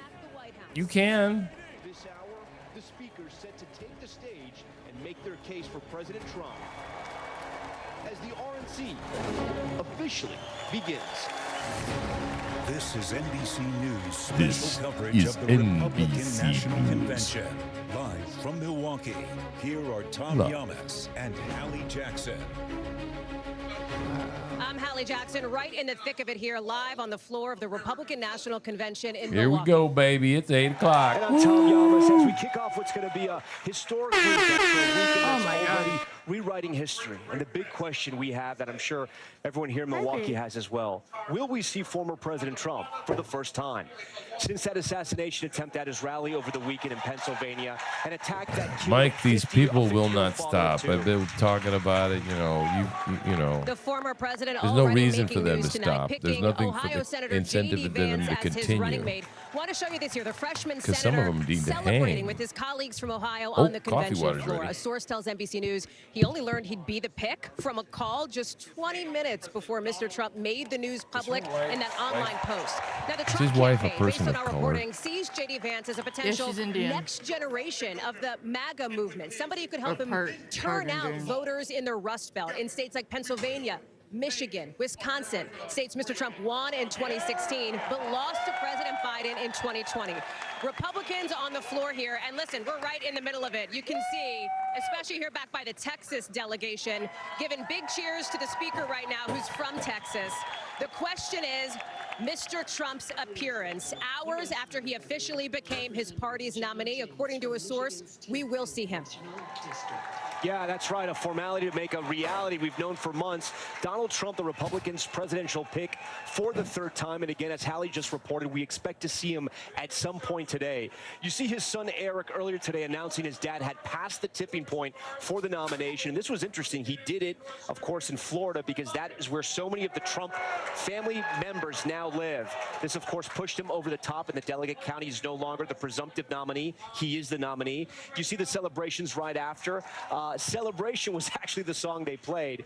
Tonight, you'll hear from not just Republicans, but also everyday Americans. The party wants tonight to be all about the economy. You'll also hear tonight from President Biden, only here on NBC, in an exclusive interview with our very own Lester Holt, as he faces questions about his age and the push from Democrats for him to drop out. We will also hear more of his reaction to that assassination against Mr. Trump. As you see here, security super tight. The head of the Secret Service saying the plan was reviewed and strengthened to make sure that the RNC plays out safely, and that is part of what we're seeing here tonight. I will tell you, Tom, and you know this from being here too, we're here by the Texas delegation, and you can see, I want to show you some of these signs. Make America wealthy again, of course. Trump prosperity, Biden inflation. No Trump Vance signs, at least not yet, but you know those are coming, you know those are on the way. And while there is celebration here, I want to walk you back over this way. There is also, of course, top of mind what happened just 48 hours ago in Butler, Pennsylvania at that rally. One person, one rally goer killed, 2 others badly hurt. Tom, you were on the ground there, you know. I want to take a quick walk. We've got Congressman Wesley Hunt speaking now, but I know that our Vaughn Hilliard is somewhere here in the room. We're going to search to find him at this point, because you can see all these people. This is it. This is the floor of the convention. These thousands of delegates, including from New York, including from Alabama, California, Georgia, and Tennessee, that have come out essentially to celebrate the Republican nomination here. This official ticket that we now know will be Trump Vance, and then that moment we expect to see now later tonight. I'm And we'll be done with the live stream. We'll be signing off when the gas runs out. I'm gonna cross I'm not this going to way want just to live see stream one more much time. past But 10 Tom, o'clock tonight. while I hunt for Vaughn here, I'm going to toss it back to you. I'm And going I'll to just take a have to walk. go Take it down to away the for a station second. of gas. All right, Hallie, tomorrow. thank you for that. I want to bring in now Meet the Press In the moderator, morning. Kristen Welker, and NBC News senior political analyst Chuck Todd. Guys, thank you for being here. So just real quick, initial hot takes. We're here at the Republican National Convention. I got to tell you, I still think it feels weird to have been in Butler, Pennsylvania yesterday, Weekend America. to come here. I know people are thinking about it, but it is just such a shift Oh, in Mike said temperature. everyday It's a shift Americans. in the way Are there people weekend feel, Americans? and people seem to be happy. Yeah, it's kind of like the I think that's one of the big National Guard. takeaways, Tom, the sharp contrast you Weekend talk about, the warriors. fact that we've been talking about how somber this moment is, not just in our political discourse. Chuck but Todd frankly is for the such a entire country in the wake of that assassination attempt against former President Donald Trump. We've been talking to folks who've been in touch with him. We know that he is in the process, he says, of rewriting his speech that he will deliver on Thursday night. And contrast that with the fact that he did make a huge announcement today. His vice presidential nominee pick, J.D. Vance, Senator J.D. Vance, 39 years old, from the state of Ohio, someone who's only served in the Senate for 2 years. It's really a generational pick, Tom, and it's really a sign that former President Trump is, as you said earlier, doubling down on his MAGA credentials and also saying, I'm building this movement for the future. This is not necessarily an electoral pick like a Senator Rubio, some of his allies would say, but instead really about solidifying and expanding the MAGA base. Chuck, if the reporting we have is true, it probably is, but if we do see former President Trump tonight, it is going to be the first time that anyone has seen him. I mean, this video has been coming out for since that assassination attempt. I spoke to a photographer yesterday who zoomed in. He took a lot of photos saying the former president lost a chunk of his ear.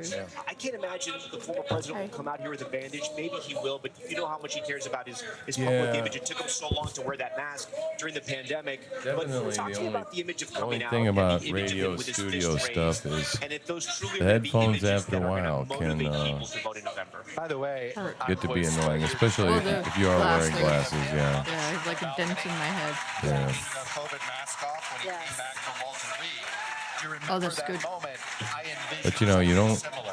I think you're 100% Yeah, right. it's anything that presses on your head. Like you ever put the glasses up on the top of your head, and then they move and they start pinching in a place back there, and it's like all of a sudden it's like a Vulcan mind grip on you.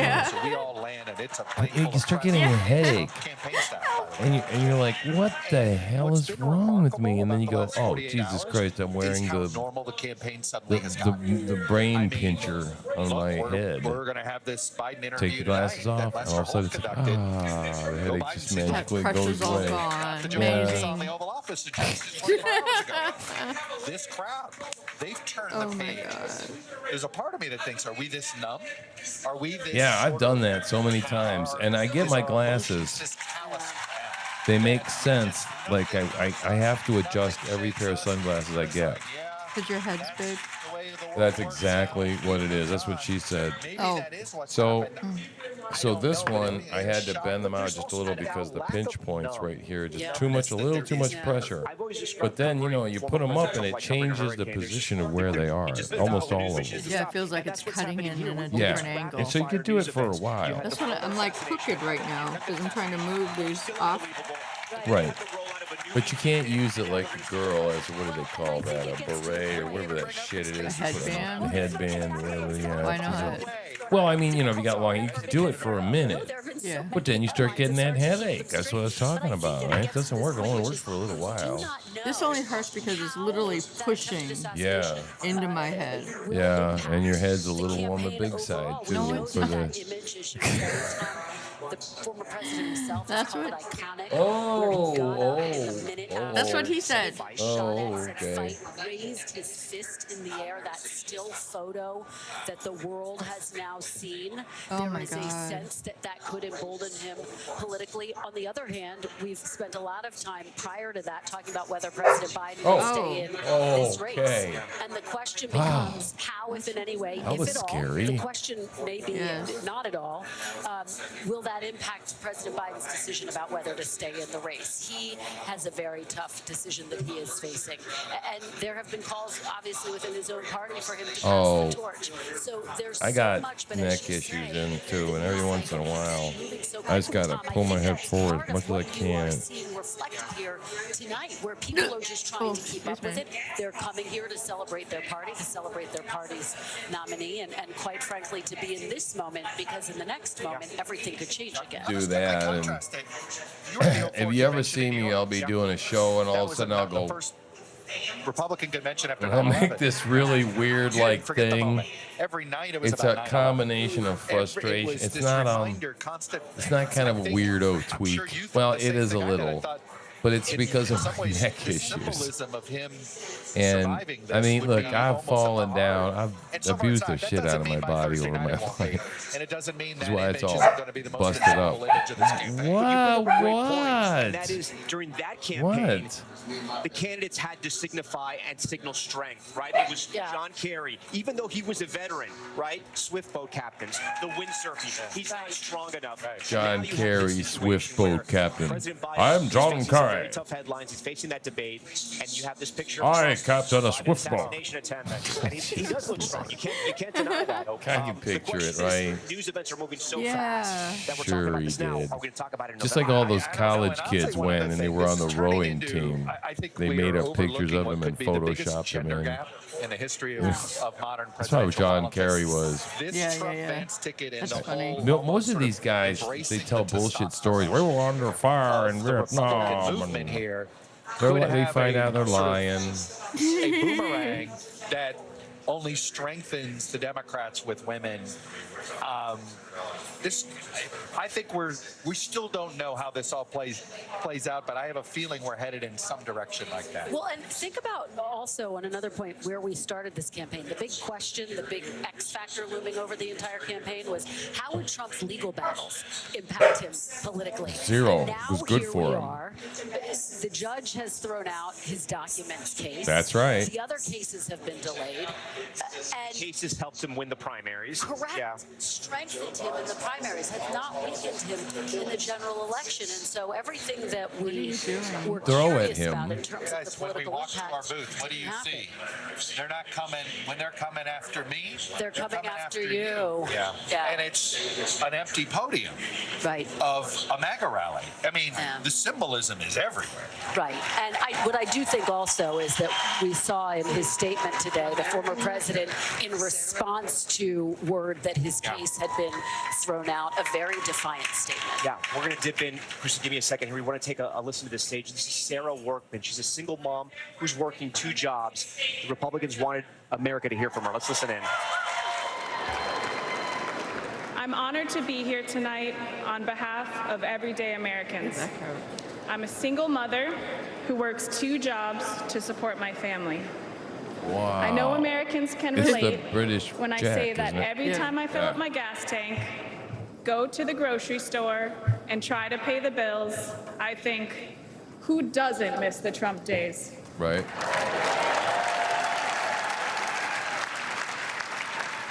But it's not just the economic pain we're all feeling under Joe Biden. It's how they're destroying the American spirit. Everywhere we look, there's pain, chaos, and crisis. Inflation, open borders, woke indoctrination in our schools, violence in our cities, and unjust rulings in our courts. All of it is eroding one of America's greatest strengths, our optimism. That's for sure. Who is this? While the left is trying to divide Just a us mom, with single identity mom. politics, really? we're Raising here 2 tonight kids. because we believe that America is always should be one nation under God. Nice. Nice, nice, nice. Very good. Amen.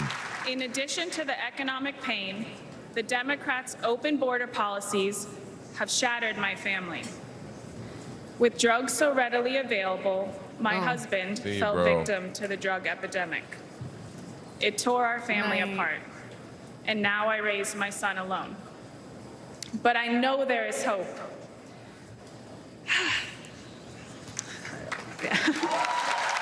Say what? Second bullet and Trump having a Kevlar vest on and it stopped the second bullet? No.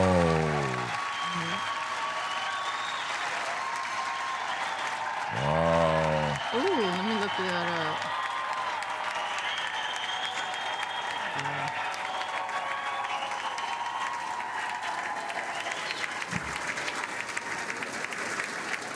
In the meantime, I miss what That else is you what just this said. election represents for all of us who have been forgotten over the last 4 years.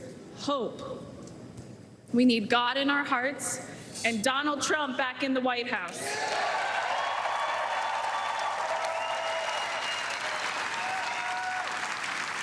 If you're watching tonight and you hear your own story and mine, Donald Trump put me on this stage to show that he hears us, he sees us, and we are forgotten no more. Yeah.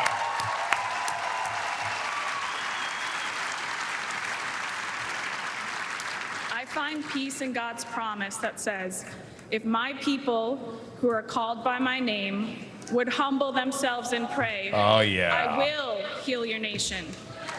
Amen. This is nice. Good stuff here, man. With faith, hope, and love in my heart, I know we will make America great again.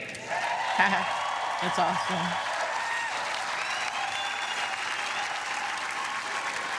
Please welcome United States Senator Katie Britt of Alabama. Man, she did a great job. She knocked it out of the park. You have been listening to those emotional remarks from Sarah Workman there on the stage of the Republican National Convention here. I want to bring you to a couple of folks from the state where Sarah now lives. This is Stacy. You are an Arizona delegate. Stacy, what did you think of her speech? I thought it was very moving, and I can relate to it. You can, because it's affected your life as well. Well, yes. Under Donald Trump, I served at Ground Zero. I was originally from New York and moved to Arizona for health reasons.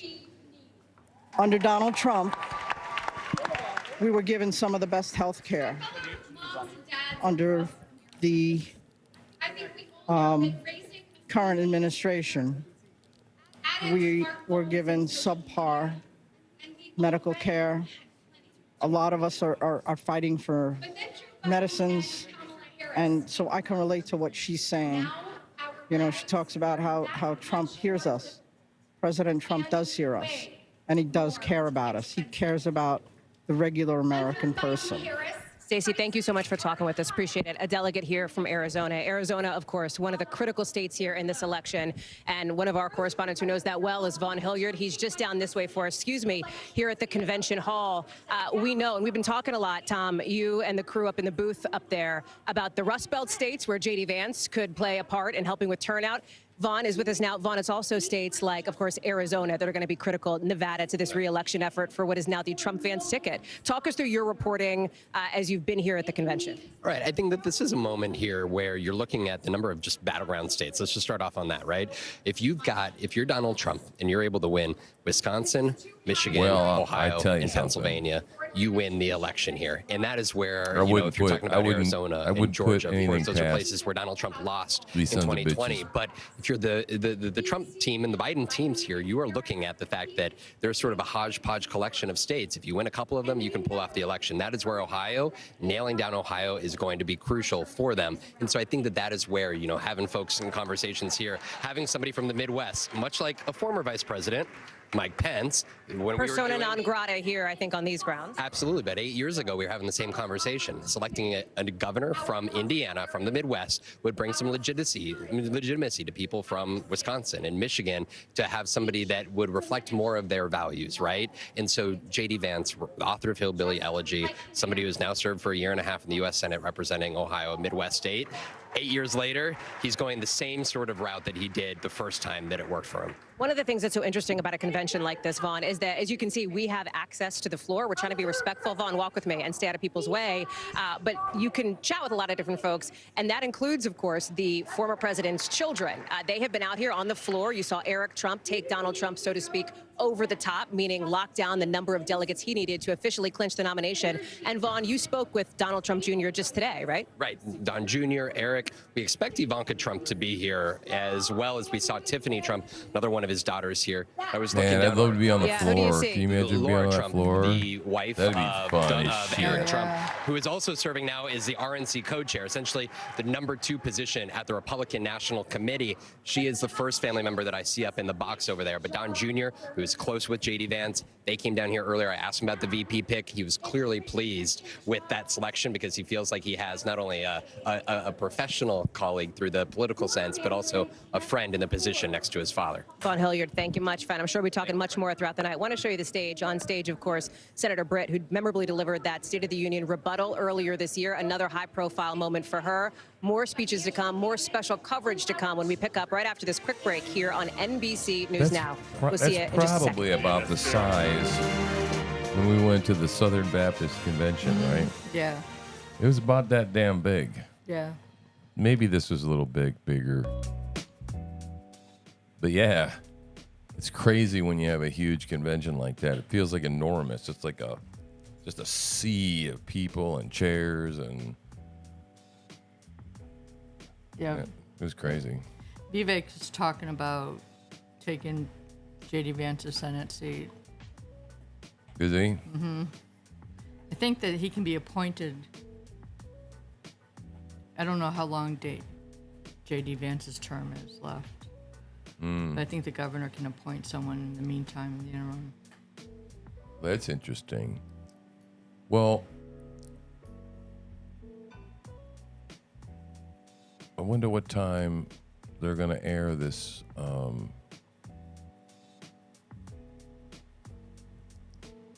this entire interview with Joe Biden. Yeah, I don't know. Why aren't we getting bits of it and sound bites instead of having music and then text over the top of it? I hate it, when you go to click on a link on YouTube, you go to look at something and you think it's going to be like a video or something, and it's like floating pictures. It's like a film strip with music and text, and it's from like, I don't know, AP or something. Mm-hmm. You remember? And it's just like music and some bullshit kind of like text and, whatever. Sometimes it even has an AI voice, but it's just crap, garbage, clickbait stuff. Hi. Oh. She just likes to pick up and drop stuff, I think. I don't know. I think so. Remember that bird that bounced the golf ball on the thing? Mm-hmm. News lives in the now. It's coming at us every second. News is more Well, the bird. The bird is a word. Bird is a word. This tunnel just goes on. Don't you know about the bird? Everybody knows about the bird. The bird is a word. Oh, please stop. What are you doing?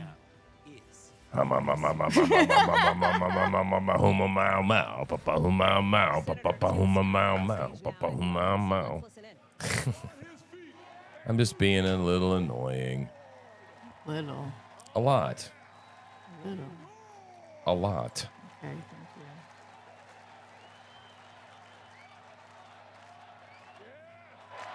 Yes, he did.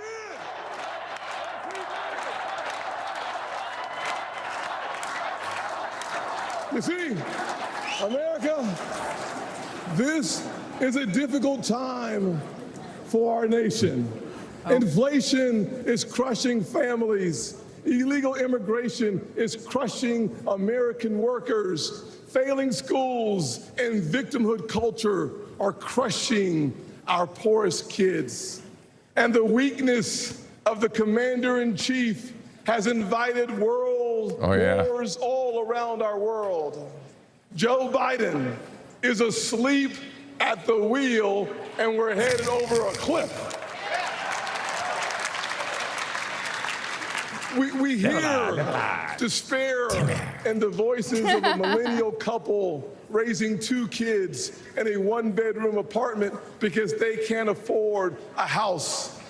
We see pain on the faces of Gold Star parents because their commander-in-chief, Joe Biden, literally forgets their son died in uniform on his watch. America, we deserve better. That's right. We deserve better. Stop eating my arm. We deserve so much My better. head's itchy, my ears itchy, my eyes itchy. I was raised by a single mom in poverty. We had plastic spoons, not silver spoons. But she taught me to work hard, to take responsibility, and reject victimhood. Thank God for my wonderful mama. I know this is going to offend the liberal elites. Every time I say it, it offends them. But let me say it one more time. America is not a racist country.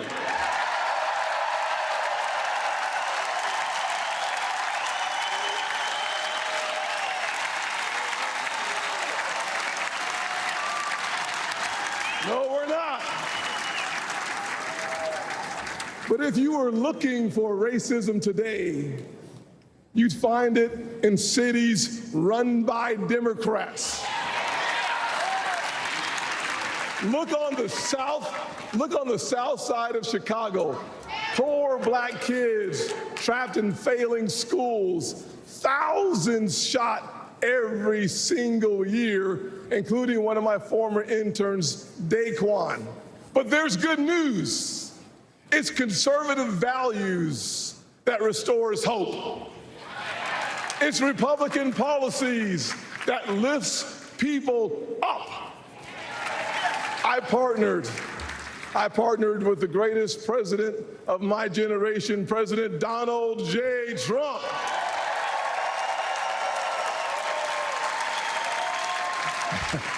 On the biggest tax cuts ever for working people and single moms, and opportunity zones for neighborhoods that need them most.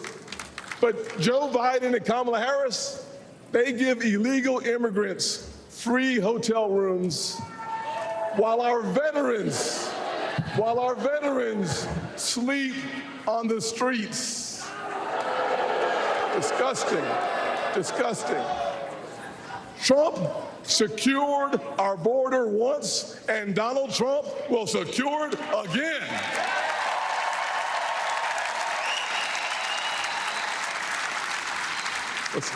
This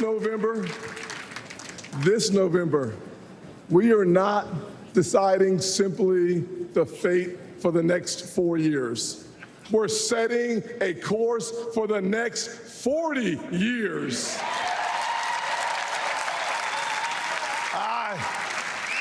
I see our heartland filled with huge American factories. I muted it. I was having a little private conversation with Mama. Sometimes I got to do that. What America needs, creating generational wealth for blue-collar workers. But yeah, thanks for letting me know, because sometimes I don't know. I gotta go out and get some gasoline, because I don't like going out. Frederick Douglass and of Abraham Lincoln. So what I'm going to do is I'm going to put this thing on autopilot. Mama's going to monitor the chat, so just chat with her. She'll be here. And I'm going to go out and get some gasoline and maybe a sandwich and a bag of chips or something. 4 more years. I love it. Not yet. Awesome. You are. I'm not. We are not simply the party of our leaders. We are also the party of a young woman in Wisconsin taking over her family farm, an Hispanic father working 16-hour days in Nevada, and a black teenager in Philly starving. All right, Mike, I'll be back in about a half an hour. Mama's going to stay here, so you're welcome to stay here and chat with her. Be nice to my wife, okay? Opportunity party be nice to of her. America's future.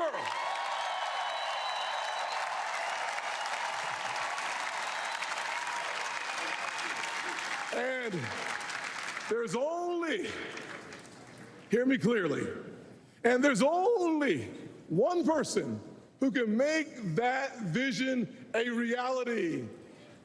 Donald. All right, RB. Well, yeah, you have a good night too. I'll be back. Like I said, I'll be back in half an hour, 35 minutes. Mama's gonna stay here, monitor the chat. She can be here. She doesn't want to be on the mic, right?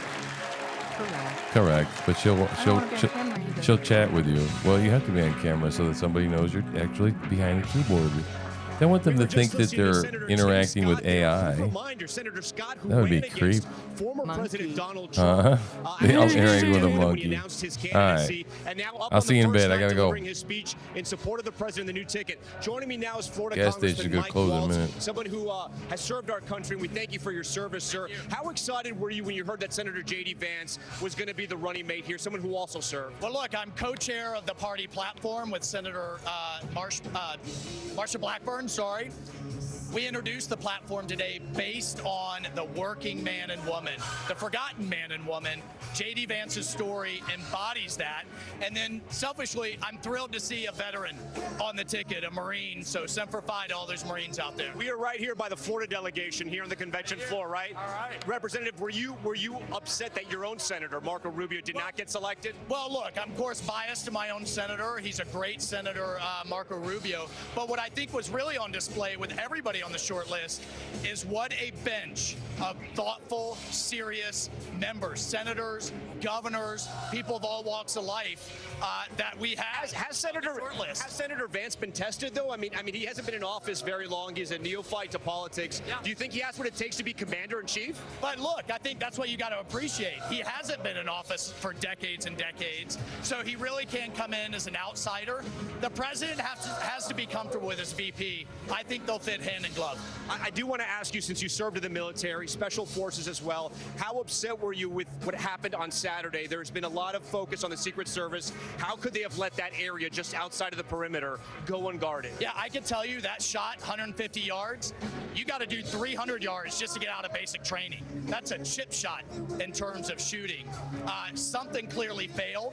I have agents reaching out to me saying that the campaign was denied the resources that they asked for. They were given some. We have reporting. Services saying, yeah, we gave them resources. But if you give 2 and they ask for 20, you're kind of splitting hairs there. I hear you. We also have our own reporting that the Secret Service themselves added additional resources to the Trump campaign. They knew that there was going to be a lot of campaigning, and so they added those resources. But we were also asking questions why they did not provide people in that outside perimeter, which was completely unguarded. What I'm being told by agents directly, with direct knowledge, is that they were relying on local law enforcement because they didn't have all the agents that they need to handle the frequency of these rallies. And keep in mind, you also have Iranian threats on top of the domestic threats. Trump is not a standard former president, and he should not just have a standard former president package. And I think that's what we're going to find out is going to be the Delta. Before we go, former President Trump is expected to make an appearance. It'll be the first time we see him up close after losing a part of his ear, almost losing his life. What do you think is going to happen here on the convention floor? Oh, I think the roof is going to come off of this place. I really do, because, you know, I've seen men and women get shot at in combat. You either duck and hide and seek cover, or you stand in the face of it. Your basic instincts come out, and his number one instinct was to tell the crowd and the country, I'm okay. Congressman Mike Waltz from the great state of Florida. Congressman, we thank you for your time. Thank you. Hallie, I'm going to send it back over to you. Thank you so much, Tom. I appreciate it. We are in the thick of it here, and I want to just show you a little bit as there's a bit of a break. As you've talked about, the tone of this convention, the way that things tend to go in these critical moments. And I'm here with a couple of people who we know well, including our NBC News analyst, Mark Short, who's joining us now. And Mark, what's so interesting, I was talking with Vaughn as we're waiting to hear now from, of course, Virginia's Glenn Youngkin. You, as a Virginian, I think know the state. You know the politics of a state like that. Talk through the anticipation for what Youngkin might say, the messaging here. He is somebody who at one point was considered to be rumored to be running for president himself. As we talk about that so-called next generation of people holding the MAGA mantle, how do you see Youngkin fitting into that? Well, I think 3 years ago, Glenn won, and I think what is a decidedly blue state now. I don't actually think Virginia is much of a swing state, but Glenn showed a pathway forward. And I think as Donald Trump looks to expand the map, whether it's Minnesota or Virginia, Glenn is a good person who can speak into that moment. And I think obviously he's a very popular governor in a state that has continued to drift further and further left. There's also, of course, the dynamics of the person who was last on the Trump ticket, and that is your former boss, Mike Pence. persona non grata here at this convention, presumably, after his falling out with former President Trump. How do you see the Pence legacy, if you will, living on in this room, which is very much Donald Trump's room? Oh, I think his legacy is going to be secure. I think Mike was always a strong conservative. He was selected because of his support among Tea Party conservatives, but ultimately he held true to his oath to the Constitution, and I think that he'll be remembered fondly by that. Do you see any similarities between J.D. Vance and Mike Pence? I don't think there are many similarities. I think that J.D. Vance drifts the party in a far more populist direction, not a conservative direction, and he certainly opined on TV that Mike Pence did the wrong thing on January 6th. So I think he's chosen to go a different direction. Well, and speaking to where the party is at this moment, Mark, thank you very much. We're going to come back with more from Virginia Governor Glenn Youngkin as we pick up our special coverage of the RNC right after this quick break. Don't go anywhere. Lots more to come.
NBC News Daily is #1 for afternoon news across all of television. I'm Morgan Radford. I'm Vicki Wynn. I'm Kate Snow. And I'm Zinklea Samwat. What's happening around the world?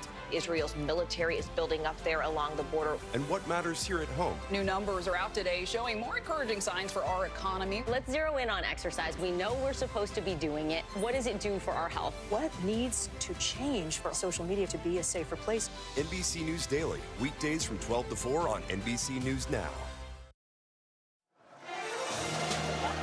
Welcome back to our special coverage here on NBC of the Republican National Convention. Hallie, a big speaker about to take the stage. That's right. On stage now, Virginia Governor Glenn Youngkin. Let's listen in. I'm Glenn Youngkin, the governor. The governor of the home of Washington, Jefferson, Madison, and Monroe, the great Commonwealth of Virginia.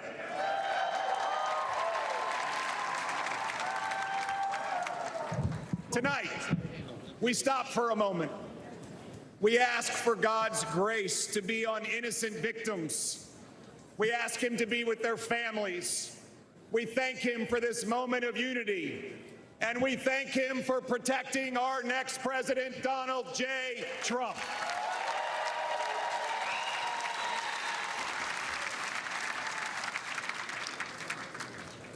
And tonight, our nation can have the conversation that so many families have at their kitchen tables.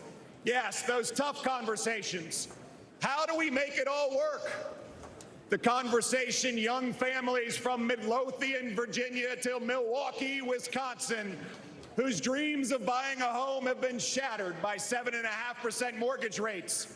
The veterans from Fredericksburg, Virginia, to Phoenix, Arizona, whose raises can't keep up with 30% increases in grocery prices and 40% increases in gas. The retirees from Roanoke, Virginia to Reno, Nevada, whose fixed income has been crushed by the silent thief of inflation unleashed by Joe Biden and Kamala Harris. Tonight, America, the land of opportunity, just doesn't feel like that anymore. But 8 years ago, there was an outsider, a businessman, who stepped out of his career to rebuild a great nation with the strongest economy, the mightiest military, energy independence, unlimited opportunity, lifting up every American. That outsider businessman was Donald J. Trump, and he will do it again.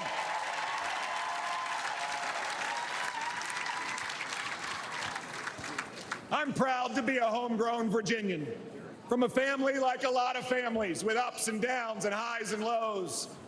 My mom was a nurse, and she was my hero. She pulled our family together after my dad lost his job. At 15, washing dishes and flipping eggs, I learned that there is dignity in work.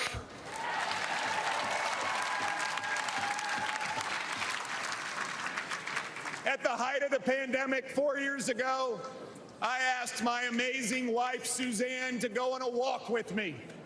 I told her I planned to quit my job and run for governor.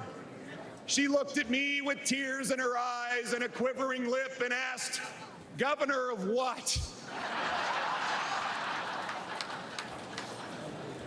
We prayed together, and we asked God for guidance and wisdom, and we said if elected, we would serve. After 12 years of only electing Democrats statewide, in November 2021, Virginians elected a Republican outside businessman as their 74th governor.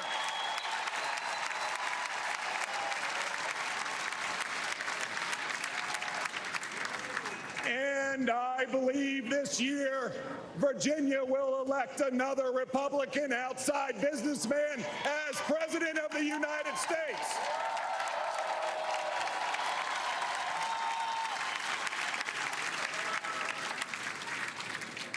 President Trump proved that common sense conservative leadership works. It works for America. And we're proving it in Virginia, too. $5 billion of tax relief, backing the blue. Slashing red tape, declaring loudly that, yes, parents matter. And creating jobs, lots of jobs. Virginia now has record job growth, and we were just named America's top state for business.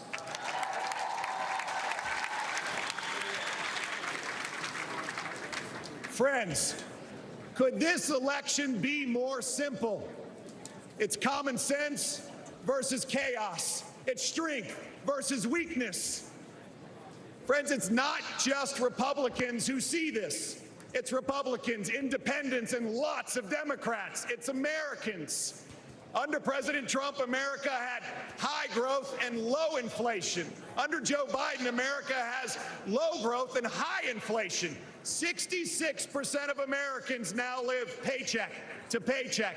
Moms and dads worrying, can they buy new shoes for their kids going back to school? Can they write the tuition check for college? Will they ever be able to retire? Under President Trump, 2.4 million Americans were lifted out of poverty.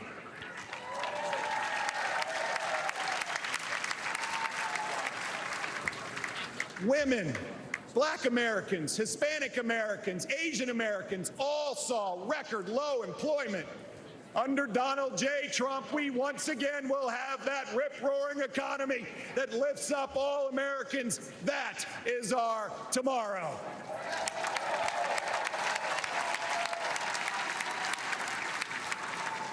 A tomorrow where work is celebrated, where taxes are cut and inflation is slashed, where we cut red tape, where we unleash American energy dominance, where businesses proudly say, "Made in America."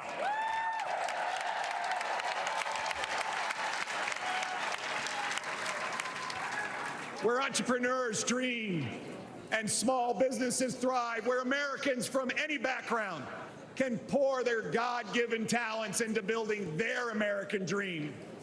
This is the moment. This is our moment to make America the land of opportunity again.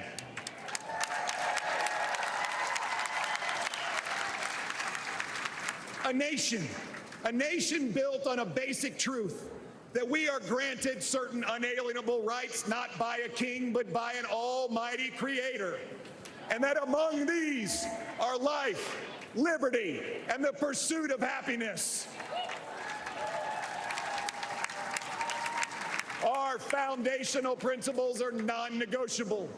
They are inscribed on our national soul. My fellow Americans, the spirit of hope is spreading. Everyone can feel it, and it will sweep across this nation when we elect Donald J. Trump, the 47th President of the United States. May God bless you, and may God bless the United States of America. Thank you.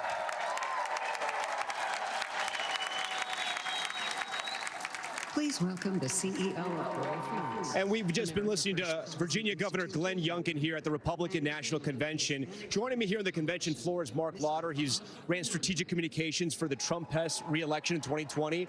Virginia's a state a lot of Republicans are talking about. It's been solidly blue for a while now. Some people think it's purple. Is it really in play in 2024 for Republicans? Well, we saw some polling come out right before the debate, had it about a 2-point margin within the margin of error. So you would have to think that it's there. Then now we've had post-debate, all of the other things. So is it in play? Yes. Is that a problem for Joe Biden? Even if he wins it, if he has to spend any time and any money there, it's money he's not spending in Pennsylvania, in Wisconsin, and Michigan. That's the problem within a map that's expanding in favor of your opponent. Mark, there were a lot of Republicans that were hoping Glenn Youngkin would maybe be the running mate with former President Trump. Some people said he was on a list, not the short list. Is he a type of Republican you think that would appeal now to the MAGA base of this party? I think it is. I think he actually could be a bridge to the MAGA and the more traditional conservative base that we've had pre-Trump, because he speaks the language of business. He speaks small government, but he does fire up the MAGA base. So I think, you're looking at someone who has a long future ahead of them, even though he's term limited, obviously, in Virginia. I do think you're seeing a future star in the Republican Party. Because of the pandemic and other issues, it's been a long time since Republicans could get together like this. Talk to me about the atmosphere here, even though it's been 2 days since former President Trump was almost assassinated. I think there's a lot of people who are just excited to get this started, to be able to talk about it. Obviously, following the tragic events on Saturday, and obviously we've been kind of watching with what's been going on with President Biden and his campaign since the debate. So there's been a lot of pent-up energy to get this thing going, and so I think you see it here tonight. You see them focusing on the issues that really matter in the campaign: the economy, energy, tomorrow, immigration, foreign policy on Wednesday. I think they're ready to go. All right, Mark Lauder, we appreciate it. We're going to have much more live from the Republican National Convention coming right after this break.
News lives in the now. The front lines are still very active. This is like quicksand, and officials say an entire town is cut off. This close to actually understand why people had to jump in the ocean. News for the generation of now is NBC News Now.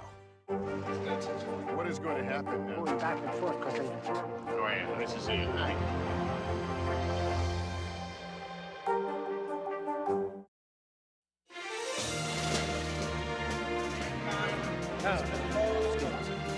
We are back now on the floor of the Republican National Convention. I want to bring in a special guest here, the mayor of Slippery Rock, Pennsylvania. He was there with former President Trump just behind him in that attempted assassination. Mayor Longo, thanks so much for joining us here.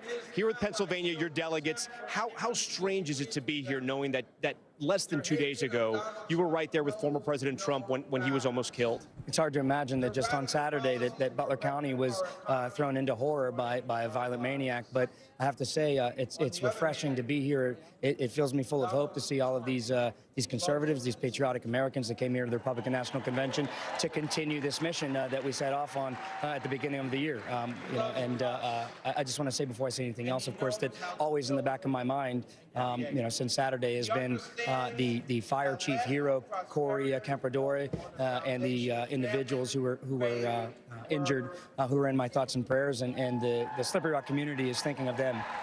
The whole nation is thinking of them, really, the whole nation. I do want to ask you about the former president's pick now for vice president, J.D. Vance. He's somebody from a neighboring state, Ohio. You're in western Pennsylvania.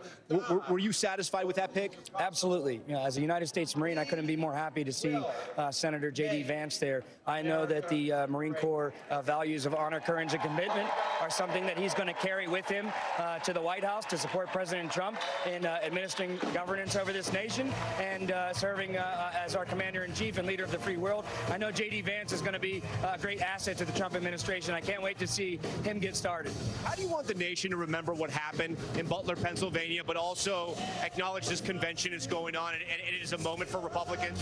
I would just ask people to please, when they think of Butler, Pennsylvania, not to just settle on the fact that this violent act was perpetrated against President Trump and the rally-goers, but more so to focus on all of the good that came out of that situation. I saw so many people on the ground who did so much to step up in a time of need where everybody was looking for some help, and my God, it was inspirational. When I think about it, despite all of the ugliness, we saw a lot of beauty in that moment. People were helping each other, and it's what it means to be a good American citizen.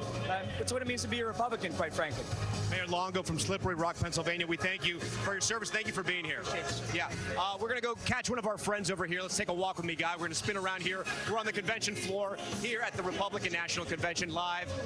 Garrett Haig here, one of my good friends, buddy. How you doing? Good seeing you. Right. Easy to spot. It was harder from up there in the booth. I can see you now. You've been working your sources. You've been working the room. You're talking to delegates. What have you learned on day one?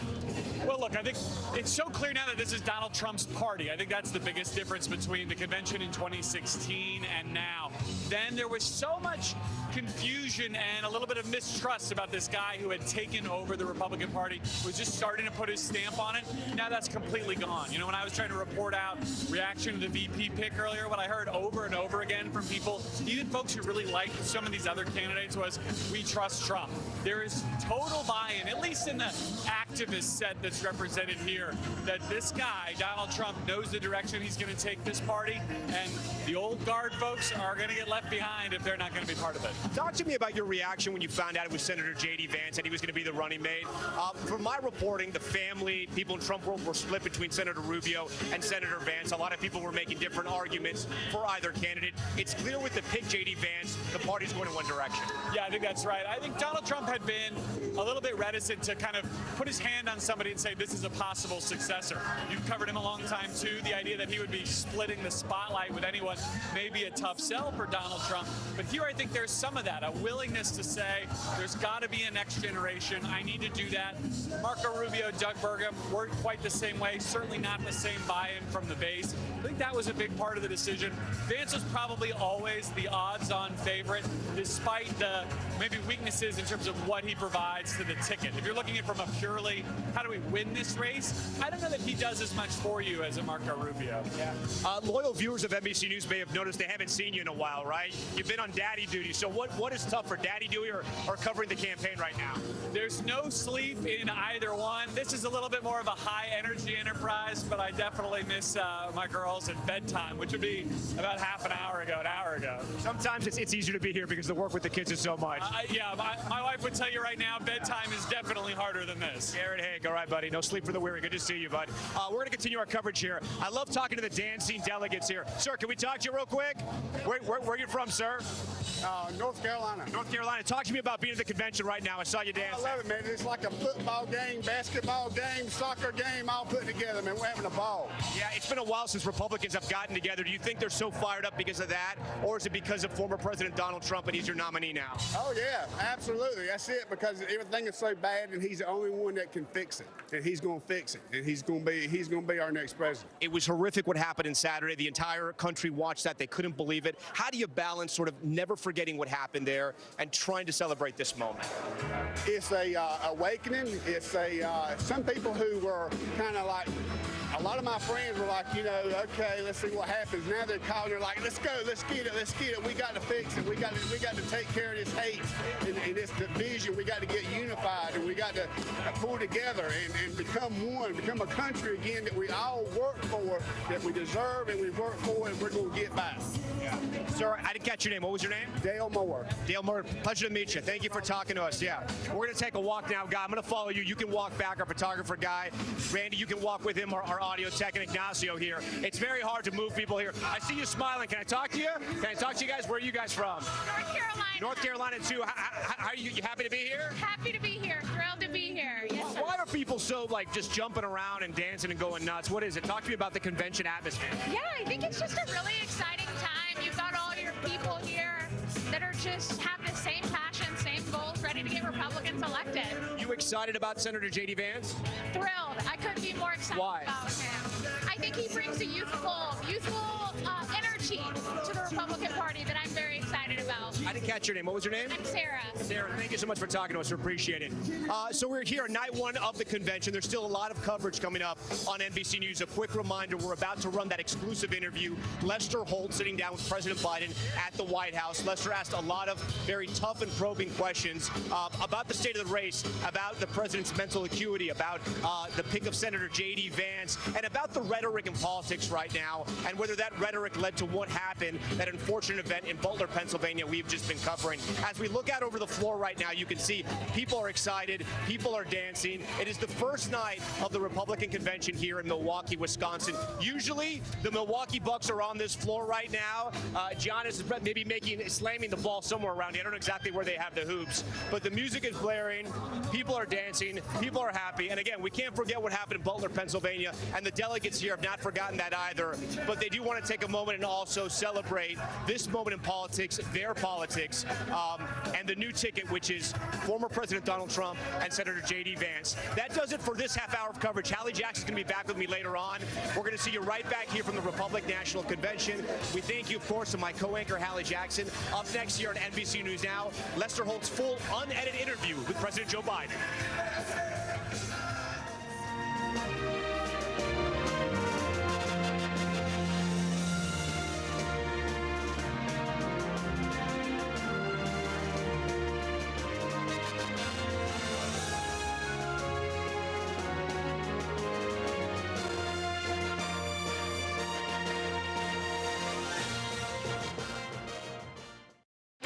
Tonight, an NBC News special, our exclusive interview with President Biden. This president has a lot to talk about.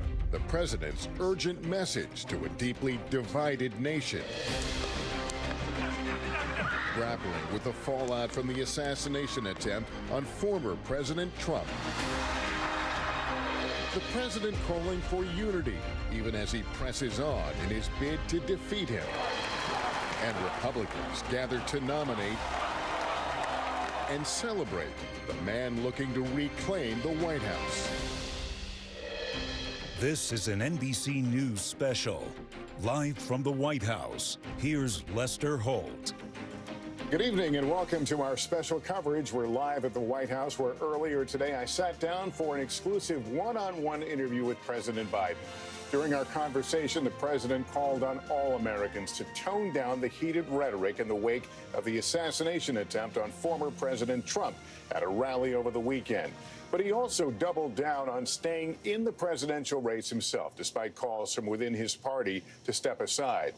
Our interview comes as Republicans kick off the first night of their convention in Milwaukee, formally making Mr. Trump their nominee to be the next president. We'll have full coverage led by my colleague Savannah Guthrie from the Convention Center after our interview with the president. But earlier today, I started by asking President Biden about his phone call with Mr. Trump after the assassination attempt. Here's our unedited conversation in its entirety. Mr. President, thank you for sitting down with us. There's a lot to talk about. I'd like to start with the horrible events of last weekend. It has shocked a lot of Americans. A political rally, your opponent, Donald Trump, shot in the middle of greeting his supporters. You spoke to Mr. Trump afterward. Can you give me a sense of that conversation? Very cordial. I told him how concerned I was and wanted to make sure I knew how he was actually doing. He sounded good. He said he was fine, and he thanked me for calling him. I told him he was literally in the prayers of Jill and me, and I hope his whole family was weathering this. You were in Delaware when this happened. What was your first reaction? My first reaction was, my God, this is, look, there's so much violence now, the way we talk about it. I mean, the whole notion that there is this, there's no place at all for violence in politics in America. None. Zero. And we've reached a point where it's become too commonplace, not assassinations, but to talk about it. For example, you know, the January 6th, you know, the attack on the Capitol. Lester, I got in this race early on in 2020 for the 2020 race. I wasn't going to run again because I lost my son. I didn't feel, and until I watched what happened in Charlottesville, Virginia. Those folks coming out of the woods with torches, carrying swastikas, singing the same Nazi bile. It was accompanied by this Ku Klux Klan, and a young woman was killed. And it was a bystander. And the president, then president, was asked, what do you think? He said, they're very fine people on both sides. Not fine people on both sides. No excuse, zero. Well, let's talk about the conversation this has started, and it's really about language, what we say out loud and the consequences of those. You called your opponent an existential threat. On a call a week ago, you said it's time to put Trump in the bullseye. There's some dispute about the context, but I think you appreciate that. I didn't say crosshairs. I was talking about focus on. Look, the truth of the matter was, what I guess I was talking about at the time was, there was very little focus on Trump's agenda. Yeah, the term was bullseye. It was a mistake to use the word. I didn't say crosshairs. I meant bullseye. I meant focus on him. Focus on what he's doing. Focus on his policies. Focus on the number of lies he told in the debate. Focus. I mean, there's a whole range of things that, look, I'm not the guy that said, I want to be a dictator on day one. I'm not the guy that refused to accept the outcome of the election. I'm not the guy who said that one accept the outcome of this election automatically. You can't only love your country when you win. And so the focus was on what he's saying, and I mean, the idea. But have you taken a step back and done a little soul searching on things that you may have said that could incite people who are not balanced? Well, I don't think, look, how do you talk about the threat to democracy, which is real, when a president says things like he says? Do you just not say anything because it may incite somebody? Look, I have not engaged in that rhetoric. Now, my opponent is engaged in that rhetoric. He talks about there'll be a bloodbath if he loses, talking about how he's going to forgive all the, actually, I guess, suspend the sentences of all those who were arrested and sentenced to go to jail because of what happened in the Capitol. I'm not out there making fun of, like, remember the picture of Donald Trump when Nancy Pelosi's husband was hit with a hammer, joking about it? This doesn't sound like you're turning down the heat, though. You've talked about no. Look, when I'm turning down, we have to stop the whole notion that there are certain things that are contrary to our democracy that we're for.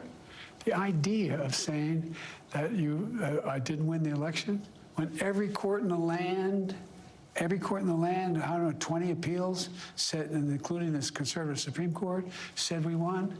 The idea of having a loyalty pledge from all the folks who are in the Republican MAGA, not all Republicans, the MAGA Republicans, saying that no, we lost the election, inflaming the people that say, I mean. So what can you and what will you do, at least things you can control, to lower down the temperature, the rhetoric out there? Continue to talk about the things that matter to the American public. It matters whether or not you accept the outcome of elections. It matters whether or not you, for example, talk about how you're going to deal with the border instead of talking about people as being vermin. And I mean, those things matter. That's the kind of language that is inflammatory. Mr. President, you've been in politics a very long time, so let's speak frankly. We're all adults here. Has this shooting changed the trajectory of this race? I don't know, and you don't know either. I don't know, but have you, something you've given thought to? No, I've thought less about the trajectory of the case than two things. One, what his health is, that was secure, number one. And number two, what happens from here on in terms of the kind of coverage that the president and vice president and former president and new vice president get in terms of, look, I've never seen a circumstance where you ride through certain rural areas of the country and people have signs there, big Trump signs with middle signs saying F Biden, and a little kid standing there putting up his middle finger. I mean, that's the kind of stuff that is just inflammatory and a kind of viciousness. It's a very different thing than to say, look, I really disagree with the way he takes care of taxes, the way he wants a $5 trillion tax cut for people who are making a lot of money next time around. Doesn't focus on working class people. But those are policy issues, and our history is a country that can thoroughly hash out those issues. And if you notice, what do I talk about with him? The policy issues where he's dividing the country, the policy issues that relate to democracy. Another question, if I can, about Saturday. Of course, the former president was wounded. One of his supporters died. A couple more people were seriously injured. Was this a massive security failure? I have had 2 meetings in the Situation Room with all the intelligence communities, the FBI, Secret Service, et cetera, and I've asked for a totally independent analysis, and we'll see what happens when that comes back. Do you have confidence in the Secret Service? Do you feel safe? I feel safe with the Secret Service, but look, and you saw what we did see was the Secret Service who responded risked their lives in responding. They're ready to give their lives to the president. The question is, should they have anticipated what happened? Should they have done what they needed to do to prevent this from happening? That's a question that's an open question. Is it acceptable that you have still not heard, at least publicly, from the Secret Service director? Well, I've heard from them. But have you heard from her publicly? Publicly, I've sat down in a Situation Room downstairs with the Secret Service, the FBI, the national security agencies, the Homeland Security, all the major elements. And there's 2 pieces of this, too.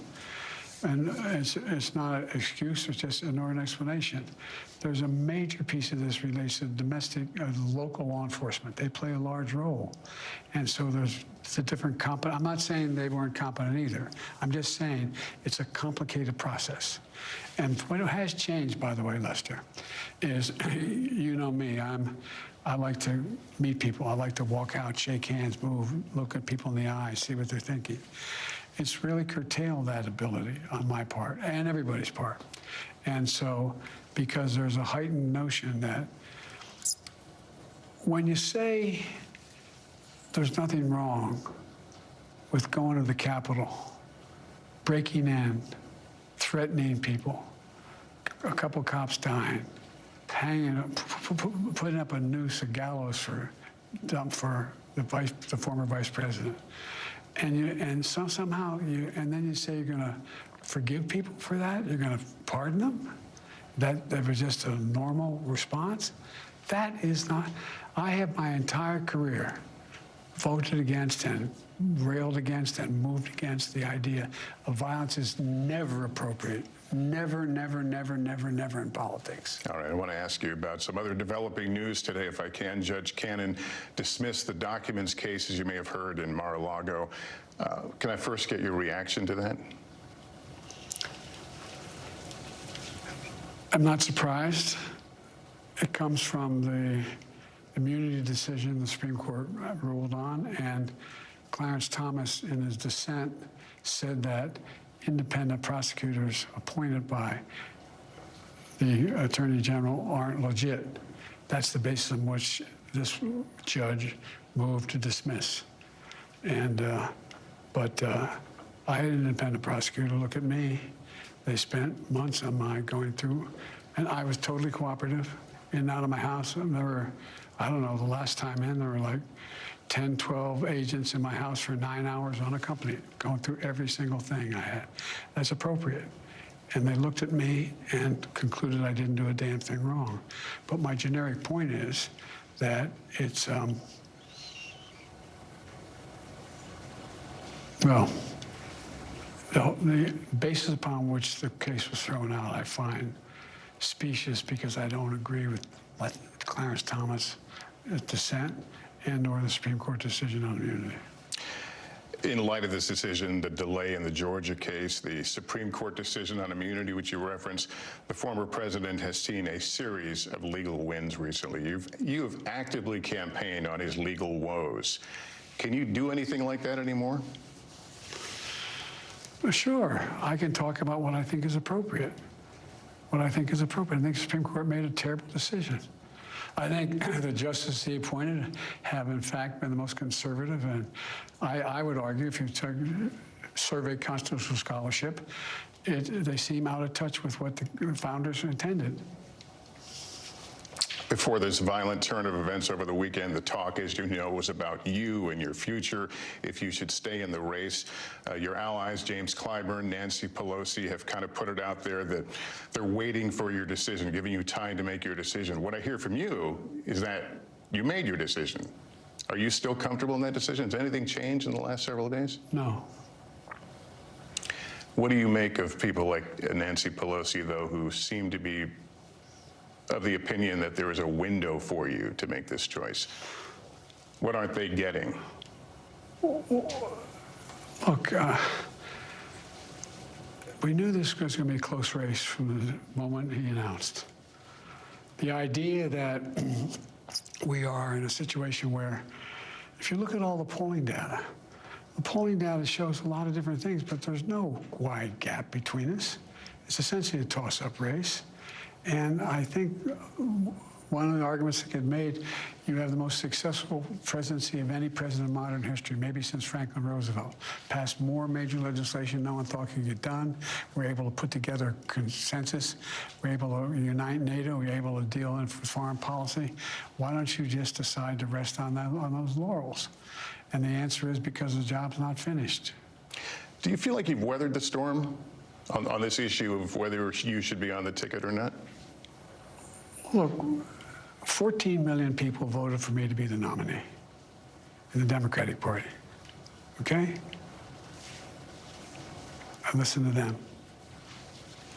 In your last TV interview, you were asked if you had watched the debate, and your answer was, I don't think so, no. Have you since seen it? I've seen pieces of it. I've not watched the whole debate. And the reason I ask, because I guess the question is, are you all on the same page? Are you seeing what they saw, which was moments of, frankly, that appeared to be, you appeared to be confused?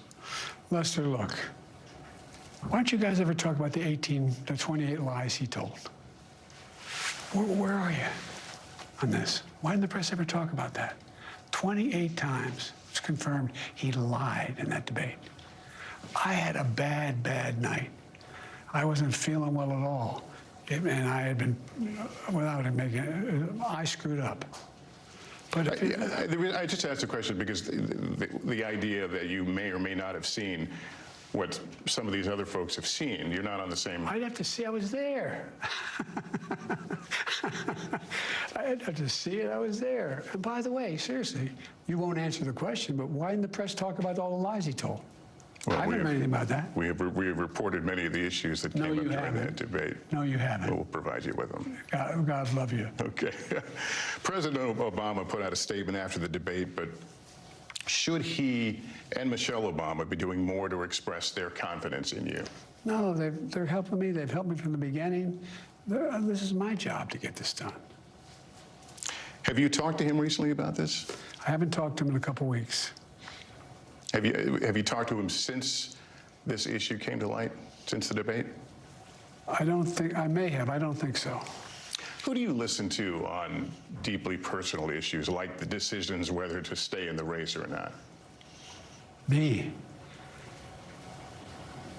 Look, I've been doing this a long time. The idea that I'm the old guy, I am. I'm old. But I'm only 3 years older than Trump, number one. And number two, my mental acuity's been pretty damn good. I've gotten more done than any president has in a long, long time, in 3.5 years. So I'm willing to be judged on that. I understand why people say, God, he's 81 years old. Whoa, what's he going to be when he's 83 years old or 84 years old? It's a legitimate question to ask. I want to ask you about, just shortly before you and I sat down, former President Trump named his vice presidential pick, J.D. Vance. What does that tell you, his qualities? What does that tell you about former President Trump's values in terms of who he will surround himself with in a next administration should he win? Well, it's not unusual. He's going to surround himself with people who agree completely with him. Have a voting record. I support him. Even though if you go back and listen to the things that J.D. Vance said about Trump. Well, he said some things about you, yeah. Oh, no, well, he said something about me, but see what he said about Trump. What's with you guys? Come on, man. Look, the point I'm making is that J.D. Vance has adopted the same policies, no exceptions on abortion, making sure that he supports the new $5 trillion tax cut that Trump wants to give in the next administration, signing on to the whole notion of whether or not we're going to, he says there's no climate change happening. I mean, he signed on to the Trump agenda, which he should if he's running with Trump. Mr. Trump has said he's giving you a chance to redeem yourself, basically the idea of engaging in another debate. We're going to have another debate. Yeah, you're going to have one in September that's on the books. Would you be open to doing one in the next few weeks? I'm going to debate him when we agreed to debate, and I'm going to debate him in September. But if the opportunity came up to do one between now and then, is there a sense of wanting to get back on the horse? I'm on the horse. Where have you been? I've done 22 major events, met thousands of people, overwhelming crowds, a lot happening. I'm on the horse. What I'm doing is going out and demonstrating to the American people that I'm in command of all my faculties, that I don't need notes, I don't need teleprompter. I can go out and answer any questions at all. And I stood there when NATO was in town. I stood there for an hour and answered questions. If you were to continue to run and be officially nominated, what happens if you have another episode like we saw during the debate? What happens if another? Yeah, what happens if you have another performance on that level? I don't plan on having another performance on that level. All right. Mr. President, it's always good to talk to you, good to see you. Thank you for making some time for us. Sometimes come and talk to me about what we should be talking about. All right. Okay, the issues. Always happy to talk. That was our unedited conversation with President Biden. We should note we extended the same interview offer to Mr. Trump to sit down with us on the first night of the Democratic National Convention when it happens next month. For now, let me bring in my colleague Savannah Guthrie in Milwaukee with more of our coverage of both our interview and night one of the Republican National Convention. Savannah, good evening. All right, Lester, thank you. We'll see you here in Milwaukee tomorrow night. Lots to chew over with this interview with President Biden. And I've got Meet the Press moderator Kristen Welker with us here in Milwaukee and our senior Washington correspondent, Hallie Jackson. So we just are watching this for the first time together. Let's digest it, both of you. Kristen, what do you think of this interview? What do you think the headlines will be? And what was the White House strategy here? They had canceled a civil rights speech in Austin, but kept this interview in light of recent events. I think that part of what the White House wanted to do initially initially when they agreed to this interview was to tamp down the growing criticism of President Biden. That was before his the own shooting. Party, before the shooting, in the wake of that debate performance that you heard Lester talking about with him. They thought it was important for him to continue with this interview in light of the assassination attempt over the weekend to get that message out that violence in any form cannot be tolerated. It was notable, Savannah, because he tried to walk a fine line. He called it a mistake that he told some campaign staffers we should be putting Trump in the bullseye. Basically, he meant let's talk about the issues related to Trump. But he didn't back away from his claim, his argument that Trump is a threat to the democracy. And it really is a preview, I think, of the fine and very tricky line he's going to have to walk moving forward in this campaign as he tries to come back, tries to overtake former President Donald Trump. Also notable, Lester asked him, how might this assassination attempt impact the overall race? You heard President Biden acknowledge, we just don't know. So, Savannah was defiant at times and really, again, trying to walk that fine line. Fair to say, nobody knows how this plays out. But yes, the president didn't seem to mince his words. He's still taking the case, taking the fight to former President Trump. Let's talk about this issue that came up at the end of the interview with Lester. However, Lester did ask him about the calls for him to step aside as the Democratic nominee. Calls that have largely quieted in light of the shooting on Saturday night. What do you read from that? Do you think when you talk to Democrats on the Hill and around the country, do you think that this issue is over for Democrats and now they accept Biden's the nominee and we go with him till November? Or do you think this is still an open issue? If it is acceptance, Savannah, I might characterize it more as resignation on the part of some Democrats. It is on pause, I think is how I'd categorize it for now, given the fact that, let's be real about what has happened over the course of the last 48 hours. We are in a different political universe after the attempted assassination of former President Trump as we sit here at the Republican National Convention. For Democrats, the question is going to be, and it was interesting to hear Lester get into this. Why don't you look at the other guy? I mean, it was really bad. It's like he lied 18 times, 28 times. So the same playbook. Like he never even got a bullet through the ear? Oh. Like we forgot all about it? I mean, Lester even said, well, I thought we were going to turn down the temperature. What about the other guy? Oh, no, guys. Really? Oh, I missed. Oh, man, what a time to go get gas. Our teams are out there all the time. Gosh. Well, you're going to get to see it. In this interview, you talked about the temperature in Atlanta and Kristen, how President Biden is still taking the case against former President Trump, bringing up, for example, why don't you talk about his lies at the debate? Really I'm working on it. All right, guys, I'm going to be here. Like I said, we'll see you in a little while. We're going off for Mike for a while. We'll maintain the chat. To back him for that reason. The alternative, in their view, is just too much. Well, let's bring our chief White House correspondent, Peter Alexander, into this conversation. And Peter, what is the White House strategy? This is the RNC's week. Obviously, we've got extraordinary events and an attempted assassination on former President Trump's life. So how is the Biden White House going to campaign, not just this week, but going forward? Yeah, Savannah, good questions. And I just hung up with the campaign aide moments ago as you were speaking there. I think one of the things, the big takeaway for me and echoed by those I've spoken to, is this real challenge that Don't test me, woman. I'll put you back on. Ability, the need for Joe Biden going forward to try to prosecute this case against Donald Trump, who he says is a threat to democracy, to create that contrast while also casting himself at the same time. All right, Jeff, man, I get it. I'm going to sit here for a while because I'm a junkie. But yeah, man, we'll see you in the morning. The assassination attempt that we saw. Love you, brother. The effort to go to Austin, Texas was canceled today. He does go to Las Vegas tomorrow. He's going to be out west speaking to a series of different groups, including the NAACP. And in my conversations, I think the next challenge for the campaign going forward is to have that affirmative message, not just why you shouldn't vote for Donald Trump, but why you should vote for Joe Biden. He said he's not worried about his legacy. He is worried about finishing the job. What does finishing the job look like? And to that point, some new reporting from NBC News tonight that you'll hear here first tomorrow. He's going to be unveiling a new policy to try to take actions to lower the cost of housing. That's a particularly key issue in the state of Nevada. He wants to try to cap the raising of rents for Americans at 5%. Could affect 20 million people. Savannah. All right. Thank you so much, Peter. we want to get more now political reaction. We'll turn to former Biden White House Press Secretary Jen Psaki. I should mention, Jen, as we start, it's gotten loud here at the convention hall in Milwaukee, so we may have a little trouble hearing, but I know you were watching this interview with President Biden. Do you think he calmed the nerves of the Democrats? Did he create any kind of hope for them, or do you think he renewed concern?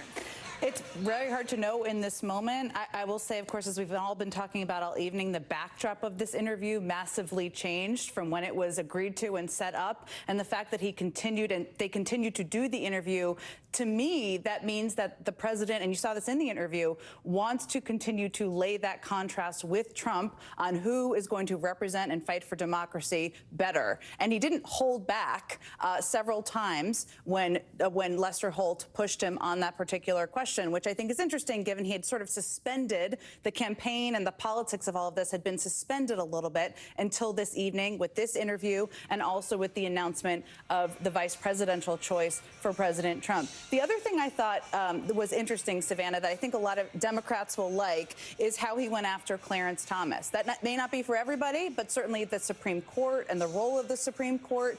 And as I was listening to that interview, it was much harder than you typically hear President Biden go, since he is the former chairman of the Judiciary Committee and somebody who is typically pretty colors within the lines when it comes to institutions. So whether it calmed things, he was quite defiant at the end. That is something Democrats will like to see. I don't know that that's the electorate that wants to see that, but his audience primarily for this, Savannah, I think, is Democrats who are not sure about the path forward and want to see him fighting and drawing that contrast. Yeah, and we have just a little under a minute left, Jen. Just what you think the state of the race is right now. I mean, many people thought Biden was losing this race before the debate. Now we see the polls showing that as well.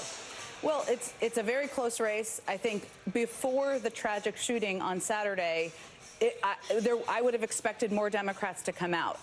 Right now, though, it feels paused and suspended because it feels a little out of tone for others to come out in this moment when we are all dealing with that and thinking about it, when the president and his campaign are sending this message that they were sort of paused. Now that he's come out and been clear that he is fighting the fight or wants to fight against Trump, we'll see what happens here, Savannah, but I don't know that it changes. All right, Jen Psaki, thank you so much. We're going to pause our coverage now of the President Biden interview, sneak in a quick break, and when we come back, we'll transition to the event here in Milwaukee, our coverage of the first night of the Republican National Convention. We'll talk to former President Trump's son, Eric Trump, who put his father's nomination over the top a few moments ago here in Milwaukee, right after this.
You gotta see this. I'm Gotti Schwartz. We are following some breaking news. Severe storms continue to wreak havoc. The Supreme Court put a pause on a controversial immigration law.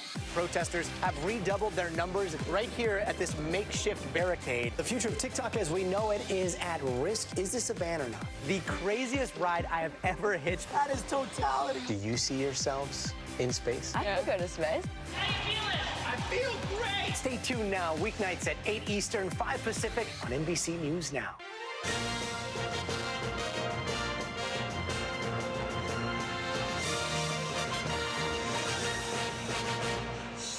Hi there, everybody. Good evening and welcome to our special coverage of the first night of the Republican National Convention. I'm Savannah Guthrie. This is the first night of a big week ahead. This is also the first traditional convention we've seen in 8 years because of the pandemic.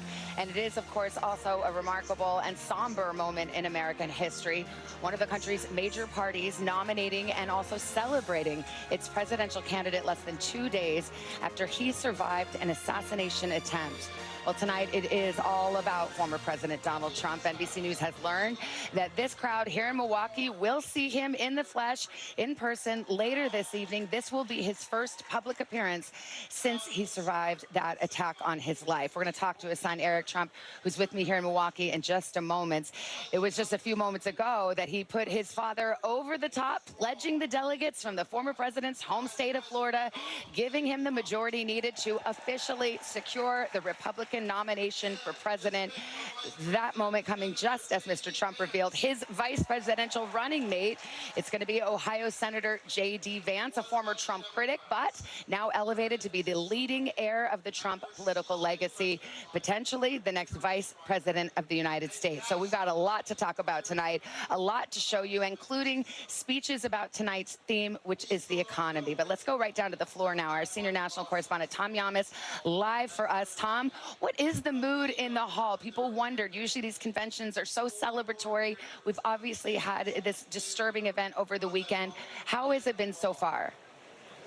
Well, Savannah, I could tell you, but I'd rather show you. Come here, let's take a walk. We are on the floor right now. Usually the Milwaukee Bucks call this home. Right now the Republicans are calling this home. Thousands of Republicans have taken over this arena in Milwaukee. The first night of the Republican National Convention. Delegates from all over the country are here. As you mentioned earlier today, they pushed President Trump, former President Trump, over the edge. He is now, of course, the official nominee of the Republican Party. And, of course, that breaking news that Senator J.D. Vance is going to join him on that ticket. This place went nuts once that information and once that news broke. People are very excited. But to your larger question, what is the sentiment here? I got to be honest with you. Just leaving Butler, Pennsylvania, seeing everything that occurred there on Saturday night, talking to the people there who are still very much in shock, still very sad, still very confused, and then coming here and seeing this where people are excited, they're pumped up. They haven't been together since pre-pandemic, since the last convention back in 2016, I should say. But I talk to people and they're like, listen, we haven't forgotten what happened Saturday, right? That is still in the back of our minds, but we're here to celebrate our nominee. We're here to celebrate our party. We're never going to forget what happened in Butler, especially to that 50-year-old father who lost his life protecting his family, protecting his children, and also not forgetting how close former President Trump came to death. And you hear that over and over, Savannah, from people here. They're excited when the music starts blaring. They start dancing, they're cheering, but they always remind you is they're thinking about that man who lost his life, Corey Comprador, and also they're thinking about how former President Trump came just inches from losing his life. Savannah, and I do want to point out one more thing, Savannah, because you mentioned this. We are going to see former President Trump today. We expect to see him. It is going to be an incredible moment here on the floor because this will be the first time we see him up close. And I spoke to a photographer who was at the rally who took very close images of the president. And I know this is a little graphic, but the former president apparently lost a piece of his ear. And so this is the first time we're going to see former President Trump post, the assassination attempt. It's unclear how this room will react, but if earlier is any telling, they're going to be excited, they're going to be happy to support their nominee, and they're going to hopefully think it'll unite them to be stronger in November, Savannah. All right, Tom, thank you very much. We also saw newly minted VP candidate J.D. Vance walking the floor of Milwaukee a little bit. I'm joined now by Eric Trump. He's the executive vice president of the Trump Organization and, of course, the president's son. I want to pick up with what Tom was just saying. And I watched an interview with you earlier, and you said this bullet tore off a part of your father's ear. We haven't seen him physically, so let's just start right there. I mean, what should people expect? What is the physical injury here? Well, he's doing well. I mean, obviously he has a bad earache, to say the least, but it was too close. This cannot happen in America. It's just absolutely crazy. And I think Tom actually said it beautifully, but you see kind of the dichotomy between two sides of life, right? I mean, 2 days ago, I was on the couch with my children watching my father almost get assassinated on national TV, and here I show up to Milwaukee and I cast the deciding vote that makes him the Republican candidate for the United States of America. I mean, the highs and lows of the emotions of all of that are just almost unthinkable. But I'm proud of him. He's the toughest guy I've ever met in my entire life. He literally got to hospital. I spoke to him 45 minutes after that shooting, and he goes, nothing changes with the convention. I'm going to be there.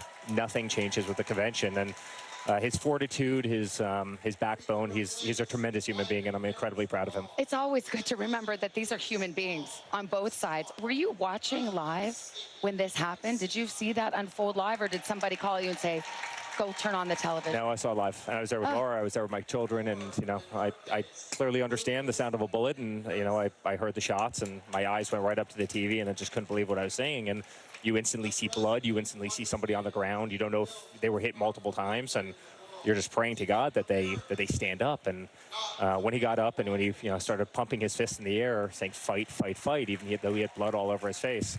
At least we knew he was mobile at that point, and that gave you a little bit of hope that he was going to be okay. But those are not fun moments. Those are not fun moments. This cannot happen in this country. I mean, we're the best country on earth. This cannot happen in any way, shape, or form. And it gives a whole different perspective to life and frankly, the whole political narrative among the media and among people and among politics.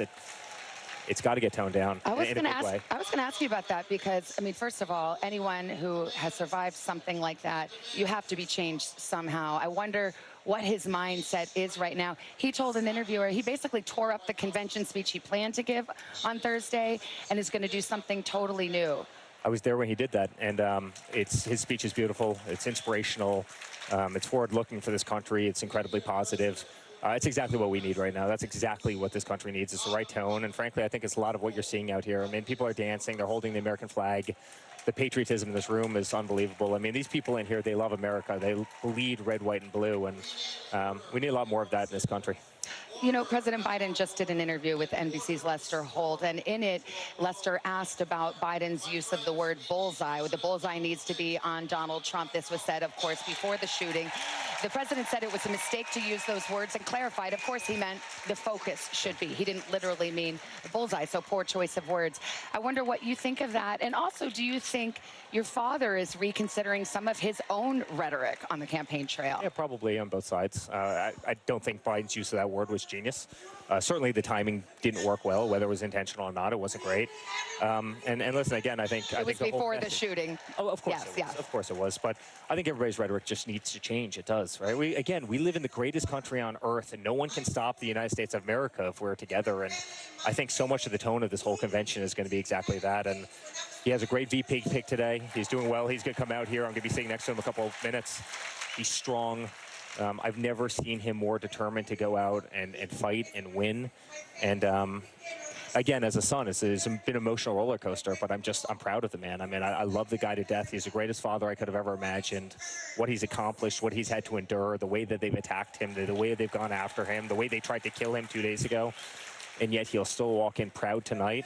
That's the fighter America needs. That's exactly what this country needs. You mentioned J.D. Vance, now vice presidential candidate. Did you know that this was what the choice was going to be? Because his advisors were saying as earlier this morning that it was still a jump ball. They didn't know. Has this decision, though, been made in his mind for a while, do you think? No, honestly, it hasn't. I think he's obviously has inclinations of what he's going to do, but no, there's a lot of great candidates out there, a lot of people he respects tremendously, a lot of people with great strength. The chemistry between the two of them, between JD and my father, is really tremendous, and I've seen that over time, and they communicate well together. They really like being around each other, and when you're in the highest stress job in the world, which is commander-in-chief and vice president, having that good line of communication is important. What about the fact that J.D. Vance used to be quite the critic of your father? Usually he has a long memory for things like that. Listen, I think that's politics in America, right? Kamala Harris used to call Joe Biden a racist, right? Now all of a sudden they sit in the White House together. That's politics in the United States, but I don't think there's anybody that really, embodies the movement more than JD. He's totally aligned with my father in terms of his policies. They work incredibly well together. They've been really, locked at the hip over the last, couple of years, and he's an amazing guy. They truly love each other. We're talking about tone. You're talking about your father possibly toning down the rhetoric. The Republican platform, interestingly, has moved to the center on a couple of key issues. For the first time in 40 years, the Republican platform does not call for a federal abortion ban. It no longer defines marriage as between one man and one woman, but it doesn't. So is this a sign that your father is moving to the center in some ways or on some issues? Listen, I think he's always been there on those issues, to tell you the truth. And I think that's reflective of who my father is and what he believes in. And I think that's reflective of my wife, Laura, who runs the RNC, and clearly what she believes in. And I'm proud of the party. I mean, listen, at the end of the day, this country has real holes in the roof, and you've got to fix those holes, and you've got to stop worrying about the little, spot on the wall in the basement. You've got to fix those holes, and we've got real immigration problems. We've got fentanyl problems. I can't tell you how many friends. I'm a young guy. I can't tell you how many friends I have who have lost children to fentanyl that's pouring over the border. Our economy isn't great. Everything's more expensive. Inflation's crazy. Gas is crazy. The wars all over the world. We didn't have any wars under my father, and it's just really sad to see what's happened over the last 3 years, and he wants to bring it back. He wants to bring back American greatness, and he will. Do you think that it's still a competitive race? I mean, since the debate, we've seen polls in swing states favor your father. He had a recent tweet where he said, we're going to win maybe by a historic margin. Do you consider this a competitive race? Listen, I always want to run behind. I think after the debate was a disaster, and the way the pendulum has moved over the last 6 months and really over the last couple of weeks is tremendous. But I never want to count anybody as being ahead or behind. I always want to run the hardest races you possibly can, and I promise I'll be out there every single day working my butt off, as will my father, as will our entire family, and a lot of amazing people. Is he competitive? They're always competitive. They're always competitive. You have a lot of emotion on both sides, but we're going to win. We're going to win on November 5th. I've never felt more confident in anything in my life. If you had to guess, do you think it will be President Biden as the nominee straight through November, or do you think Democrats will make a change? I think it'd be pretty obnoxious for them to make the change. Nothing would surprise me, but I think it will be Biden. And I might be in the minority in thinking that, but I think Biden makes it. All right, Eric Trump, I know you have a date on the convention floor, and we'll see your father for the first time, so thank you for your time tonight. Thank you for the kindness. Appreciate it. All right, we're going to sneak in a break right here. We've got much more live from the Republican National Convention right after this.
We're talking possibly 1 trillion galaxies. Yes. That is a number that is just so hard to compute. Whether it's the moon, whether it's Mars, it feels like we're on the cusp of something big.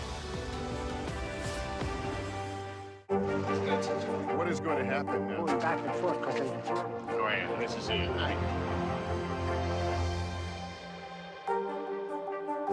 More Americans turn to NBC News than any other news organization. Listen Welcome back. This is our special coverage of the first night of the Republican National Convention. We're live in Milwaukee. That's a glimpse of the stage. It is a big night for the Republican Party. It has formally nominated former President Donald Trump for the third time as their candidate for the next president of the United States. NBC News has learned that he just entered this building in Milwaukee and set to make his first public appearance tonight since he survived that assassination attempt over the weekend. And as we wait for that, we should mention the programming tonight, all about the economy. The Republicans are calling it Make America Wealthy Again. That's the theme of tonight, and we are expecting speeches from many, many people tonight, including model and influencer Amber Rose, Sean O'Brien, president of the influential Teamsters Union, which has not yet made an endorsement. So we will show you all of this live as we continue our coverage. I want to check in with the two ladies riding with me tonight. We've got Hallie Jackson and Kristen Welker. It is so interesting, and we really are in a moment in American history where no one, we have to have humility about it. Nobody knows how this will play out. Everybody who thinks they can predict and have their crystal ball, throw them out. It's all changed. But isn't it interesting, even Eric Trump saying, like, he thinks, you know, there could be a real change in the rhetoric and on both sides.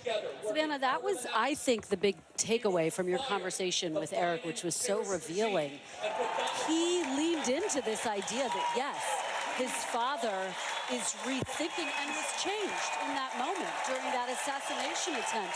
When you pressed him to respond to President Biden saying, yes, it was a mistake to say, let's put Trump in the bullseye, he said, look, yes, the rhetoric does need to come down for everyone. It's just interesting because I've interviewed Eric and Don Jr. and all these guys, and a lot of times it can get really combative. You know, they're like sitting there wanting to make these points, and that's fine. That's what people do in politics. Right. Everyone does it. But it was as though he didn't want to go there. He talked about watching what happened live, Savannah, and you got the sense that not only was former President Trump impacted significantly, but that his family was as well. You're right, this wasn't the combative Eric Trump that we have seen in the past. And there does seem to be a recognition on the part not only of former President Trump, his family, his campaign, but there needs to be a lowering of the temperature. Now, how will that play out? That's still the question mark. How will that actually translate into the speech that we see on Thursday night when former President Trump takes the podium? I got Hallie chomping in the Well, only because in our many years, of course, covering former President Trump, there have been other instances in which staffers, aides, those close to the former president at the time that he was in the White House would suggest this is a moment for him to show some unity. This is sort of a pivot moment for him. And those, if they happened at all, were short-lived. And so let's be clear-eyed about the reality of what has happened before. Now, that said, this is an not unprecedented moment in American politics, but certainly in the last several decades. Well, it is, but also, and we often say that it's these moments like this, the convention, where quote-unquote regular people, not political news junkie nerds like us, start to pay attention. Right. So give us a lay of the land, Hallie. Yes. Where does this race stand? I think most people would agree right now President Trump, former President Trump, is ahead. Is that why he's having a more gracious tone as well? Ahead, not by much. I think he also understands the reality of what happened on Saturday. Remember that a person who came to his rally to see him, a spectator, a fan, somebody who showed up simply wanting to celebrate Donald Trump, was killed. 2 other people were badly hurt. We still are obviously reporting out their status here. So there is the human element to this, and I think the former president is aware of that. He's also been aware of the dynamics of the race on the other side of the aisle, of President Biden's struggles, as we've talked about now, with his own party, and these extraordinary public calls for him to step off the ticket here. You have seen the Trump campaign let that play out over the course of the last 12 days, 14 days, 17 days, however many days it is, until, of course, this vice presidential candidate announcement, and had been wanting to do it. Some thought he might do it at the debate 2.5, 3 weeks ago. He held it when he obviously saw that President Biden was having difficulty, his own political difficulties, so he got out of the way and let that play out. But that is also something that's somewhat out of character for the former president. This is a more disciplined campaign, Savannah, than we have seen in former President Trump's past 3 campaigns. And so the announcement today, the first time that anyone has announced their running mate during the convention in decades. And so it was a really significant moment. And the person he chose, Senator J.D. Vance of the great state of Ohio, it was really fascinating to hear Eric Trump talk about that, the fact that the two get along so well, their interpersonal relationship. relationship. He's doubling down on the MAGA brand. Well, that's what's so interesting is we talked with Eric Trump a little bit how there are aspects that are moderating where on some of these social issues like gay marriage or abortion, Trump has steered this party to the center, and some of his evangelical supporters have been quite dismayed.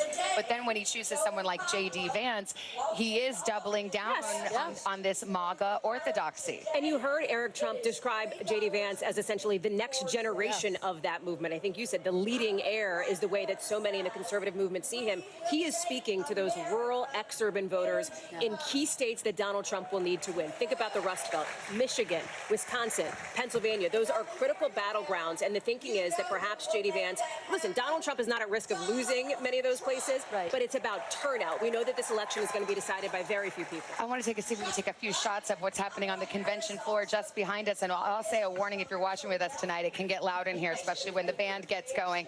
We've also got NBC's Garrett Haake, who's been covering the Trump campaign for us. He's down what we call the podium position. It's right off of the stage. So, oh, there we go. Garrett, are you with me? What can you tell us about what we should expect tonight? Well, Savannah, I am with you. I'm just behind the stage, kind of a unique perspective where I'm looking at the backs of the heads of the speakers here tonight and at their teleprompter comments as they work their way through. We're hearing from Marsha Blackburn now, a very committed Trump supporter in the United States Senate, largely sticking to the theme here on wealth, praising the former president for his tax cuts that he put in place while he was in office. But I just have to say that I was struck by your question to Eric Trump about J.D. Vance's past opposition to Donald Trump, as we hear from more Trump, sort of more traditional Trump loyalists here tonight. And being on the floor today when his pick was announced, hearing how much trust there is in Trump from the delegates here, but also from talking to people in and around the campaign about those past criticisms Vance had given of Trump. The idea that he described him as noxious and someone who was leading the white working class in this country to a bad place and to now come around. The campaign and Trump's allies hope that J.D. Vance conversion to Trumpism can offer a permission structure, essentially, to voters all across this country who might have their own misgivings about Donald Trump, who either had them in the past or have them still now and can perhaps be won over either by Donald Trump's record or by someone who might be slightly more eloquent than Trump at explaining it in the person of J.D. Vance, who can kind of help people who just aren't that comfortable with Donald Trump come around. It's another thing that he potentially brings to this ticket, and a skill set that was warmly welcomed by his supporters here, who've really been pushing for him behind the scenes these last several days to get him over the finish line when it was announced today. All right, Garrett Haake, right down there by the stage, behind the scenes of the Republican National Convention here in Milwaukee. We're just moments away from the top of the hour. The main event here, we'll get a performance by Lee Greenwood, God bless the USA, and then former President Trump's first public appearance since surviving that assassination attempt. He'll be joined by members of his family. We will have much more live from Milwaukee and the Republican National Convention right after this.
the NBC News mobile app. Get connected to your favorite news shows. For the top stories, breaking news, and live video, download the NBC News mobile app now. News lives in the now. The front lines are still very active. This is like quicksand, and officials say an entire town is cut off. This close to actually understand why people had to jump in the ocean. News for the generation of now is NBC News Now. More Americans turn to NBC News than any other news organization.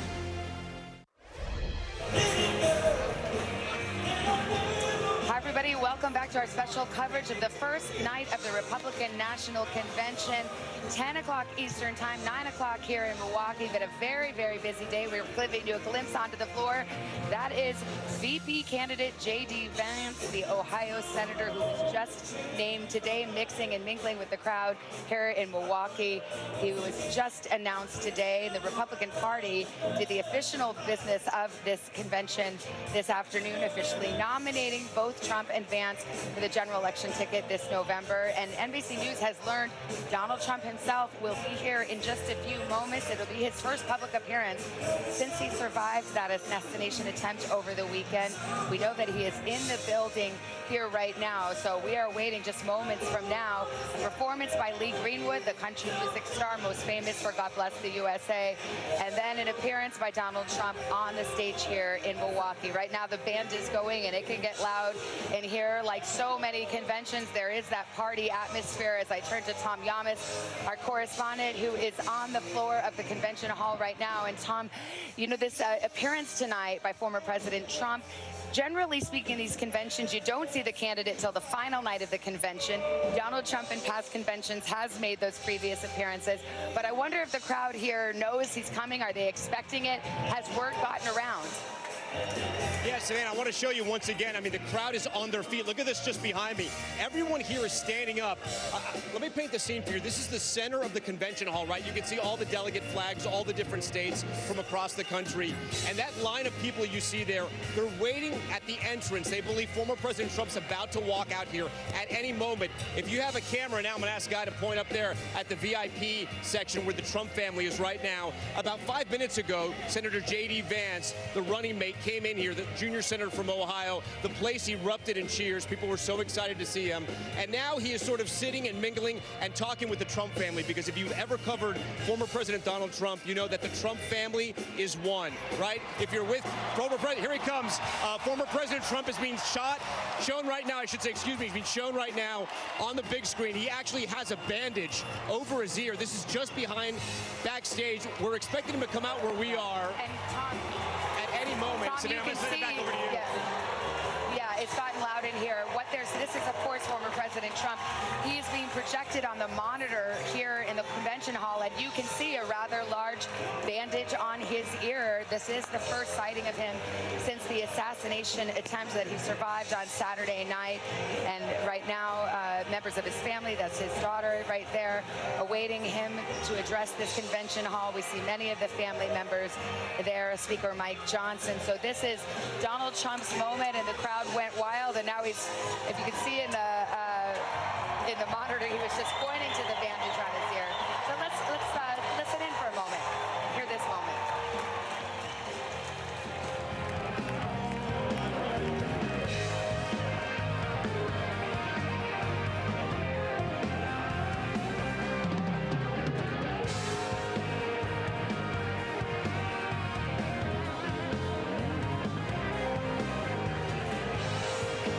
About 10 o'clock Eastern Time, and this is prime time at the Republican National Convention, and former President Trump has entered the building. He has appeared before the cameras, and in a moment from now, he is going to walk out on stage, and this crowd is ready to see him. Hallie, as we well know, the former president knows how to entertain an audience. He knows how to dazzle an audience. He's very focused on events like this, to choreograph them, to stage them, to give the people what they want, and you have to believe he's happy with this moment tonight. He understands the power of television, Savannah. He understands the power of a moment, and this is the moment of the night.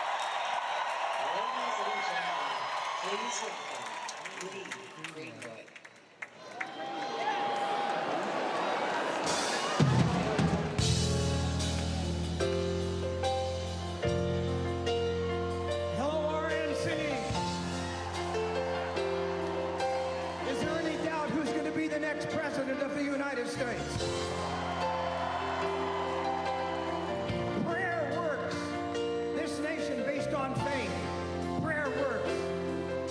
because he was sure, as Donald Trump turned his head just slightly, that the bullet missed him just enough to save his life to be the next president of the United States. We have believed for so long that God will make some changes in this country. And he's about to make a change in the current administration and send them home. Thank you, everybody, for being here tonight. Tonight, we make the decision on what's right for America. More prosperity, less gas prices, less food prices, help for our veterans, and God bless our military wherever they are in these United States and abroad. There would be no wars. Ladies and gentlemen, please welcome the next president of the United States, Donald J. Trump.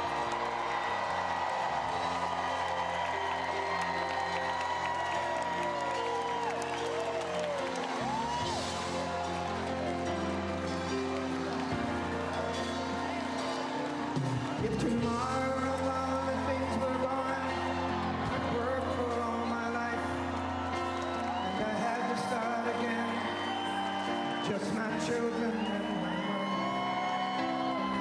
Thank my lucky stars to be living here today, 'cause the flag still stands for freedom, and they can't take that away.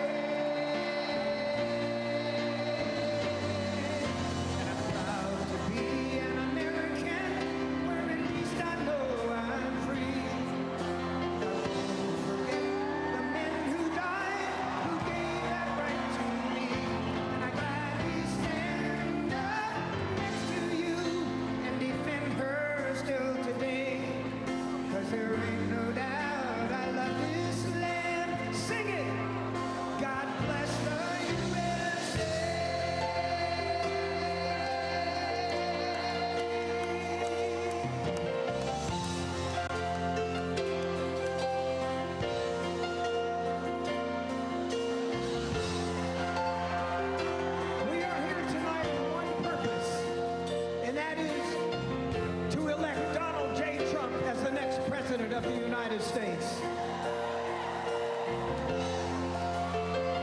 He's here tonight. Oh, he's here tonight. His defiance against The President of the United States of America. Yes! the courage, the strength, and he will be the next president of the United States. Oh, no. Wow. This is great.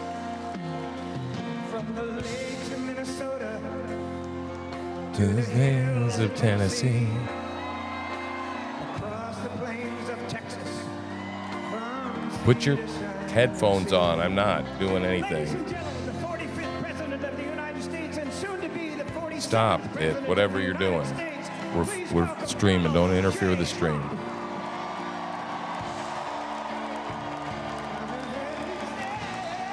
There he is, man.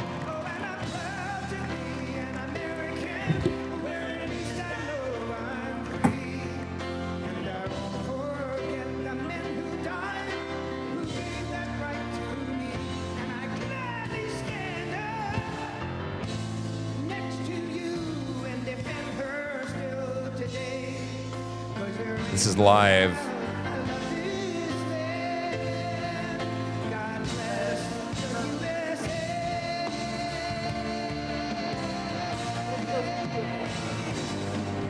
Nope. Lee Greenwood's singing live right now.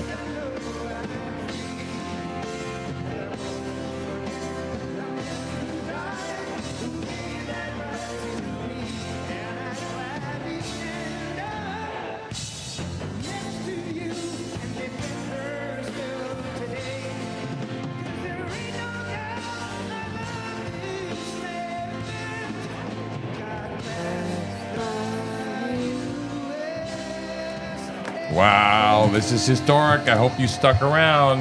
Yeah, baby. Yeah, man. Oh my God, look at him, look at him, look at him. Bandage on his fucking ear. Like nothing fucking happened.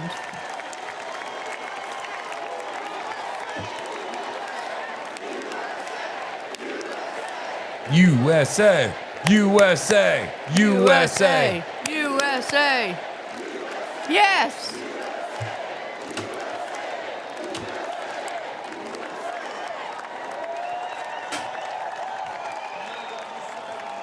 Okay. Please No welcome problem. Mark Laws from Cedar Springs, Michigan. Yeah. Trump, Trump, Trump, Trump, Trump, Trump, Trump, Trump, Trump, Trump, Trump, Trump, Trump, Trump. Woo! Our fucking president, baby. He's our fucking president. I think everybody checked out, man. They checked out just before. As former President Donald Trump and You his think? running I don't know, mate, man. J.D. Vance, Ohio senator, just named today, basks in the crowd's applause here.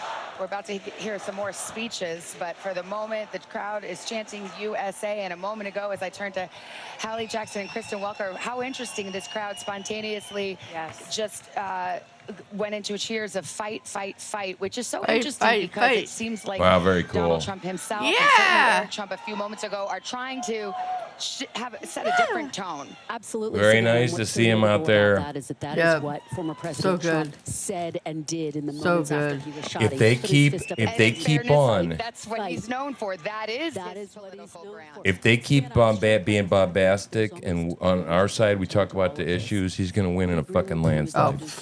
Fucking landslide. They're still being No doubt. stupid. The Democrats No are doubt. killing themselves. They're going to give up. There's a segment of them that have already given up. Giving up. And It's over. We just got to make sure that they don't do evil shit while they're waiting. They will. I don't even think they got the ball. I don't think they got the balls to try and steal the election at this point. It's so bad. Yeah. I mean, God, can you imagine if we woke up in the morning and they said, "Oh, I Biden won." No question about it. Oh, okay. Sure. No. You want to start a civil war, baby? There you go. Right there. There's your civil war. Oh, yeah, right away. We'll see, but it's clearly bandaged. It's an injury, but the larger issue is also surviving something where, people So this is crazy. just an Look at inch this. difference could have changed everything. He might have lost his life. In the He's got hours after the he's got his shooting, that is bandage something I on. heard Yeah. Again and again, as we were talking with people who He's were there, touched by members of God. Congress, God Republican touched supporters, him. that it was just a Totally. matter God of touched him. Totally. God reached down and Bandage touched our is such a president. little This is did. incredible. He did. He This is totally history did. we're through watching. that attempted assassination. And I have to What- tell you, you could plainly, I think, see the emotion on his face, on his Who? family member's face in that moment, which Trump? was to be here in the room, rather extraordinary. I will tell you, just to give folks a sense, it's happening on the other side of where Him. we're sitting, but the crowd just below us, where we're sitting, had their cameras out. I think every smartphone in the building was aimed at one of these screens. This was the emotional crescendo of the day, absolutely, and likely Wow. the highest emotional peak that we will get until the former Wow. president speaks on Thursday night. Now we have the former president listening in the VIP box along with his family members, Senator Vance, House Speaker Mike Johnson. Too bad they And that is the loathe Republican him, you Party, know? Savannah. Think about this. This is the third time in his political career that the former president has accepted the Republican nomination to run for Oh the my White House God. here. It wasn't like this in 2016. The party my had not God. united in this way You're behind watching him history, then. Now right here we now. are, flash forward 8 years later, and that visual, that image It's amazing. of Donald Trump. Then of this image, his vice all the presidential pick, images, you widely can't seen beat as him. the person who You holds will the lose. mantle to the MAGA movement, and House Speaker Mike Johnson, who is backing former President Trump. They are clearly united, is what that says. It also is striking Wow, to wow, see former wow, President wow, Trump wow. sitting next to his VP nominee for the Fucking first A. time, Savannah. The age difference is stunning, and I think it puts on display J.D. Vance, 39 years old. The fact that this is to some extent a generation. What about the difference Trump is between the- 40 So many of the people in years this older. country Yeah, said what they're about the fact, though, that frustrated Trump by this rematch? got This up is to some after extent getting a way bullet to through his reach out ear to those and people. stood This is the back next up? generation, Okay. not only of I'd be Joe like, Biden fuck almost you, carry me, Joe Biden bitches. almost fell over in an interview just 20 minutes ago. Right, sitting in the chair. Let alone take a bullet through the ear. Man, I'd be like, you guys got to carry me out of we this saw bitch. Donald Trump appear on that monitor. Yeah, Savannah, I'm here with Ellen Cox, and I wanted to ask her about that moment, right? Because this is all about the delegates and the members of the Republican Party that are here, the people who are going to vote for. All right, so former President president's in Trump the November. house. I don't know what's going Ellen, on. I was watching you. I thought he You was were going so to get up excited and when the make a president speech, came in. but Talk to me we're about going to the go back moment on you first saw him autopilot. with We'll the see you in a minute. bandage Bye. up here on Okay. camera. That just absolutely filled my heart. And I mean, when he went down the other day, we didn't know if he was going to get back up. And the fact that he reassured us, and that fist in the air was reassurance. It was the fight, and it's the hope, and it's the fact that they're coming after us, but he's in the way. And he will do anything for us.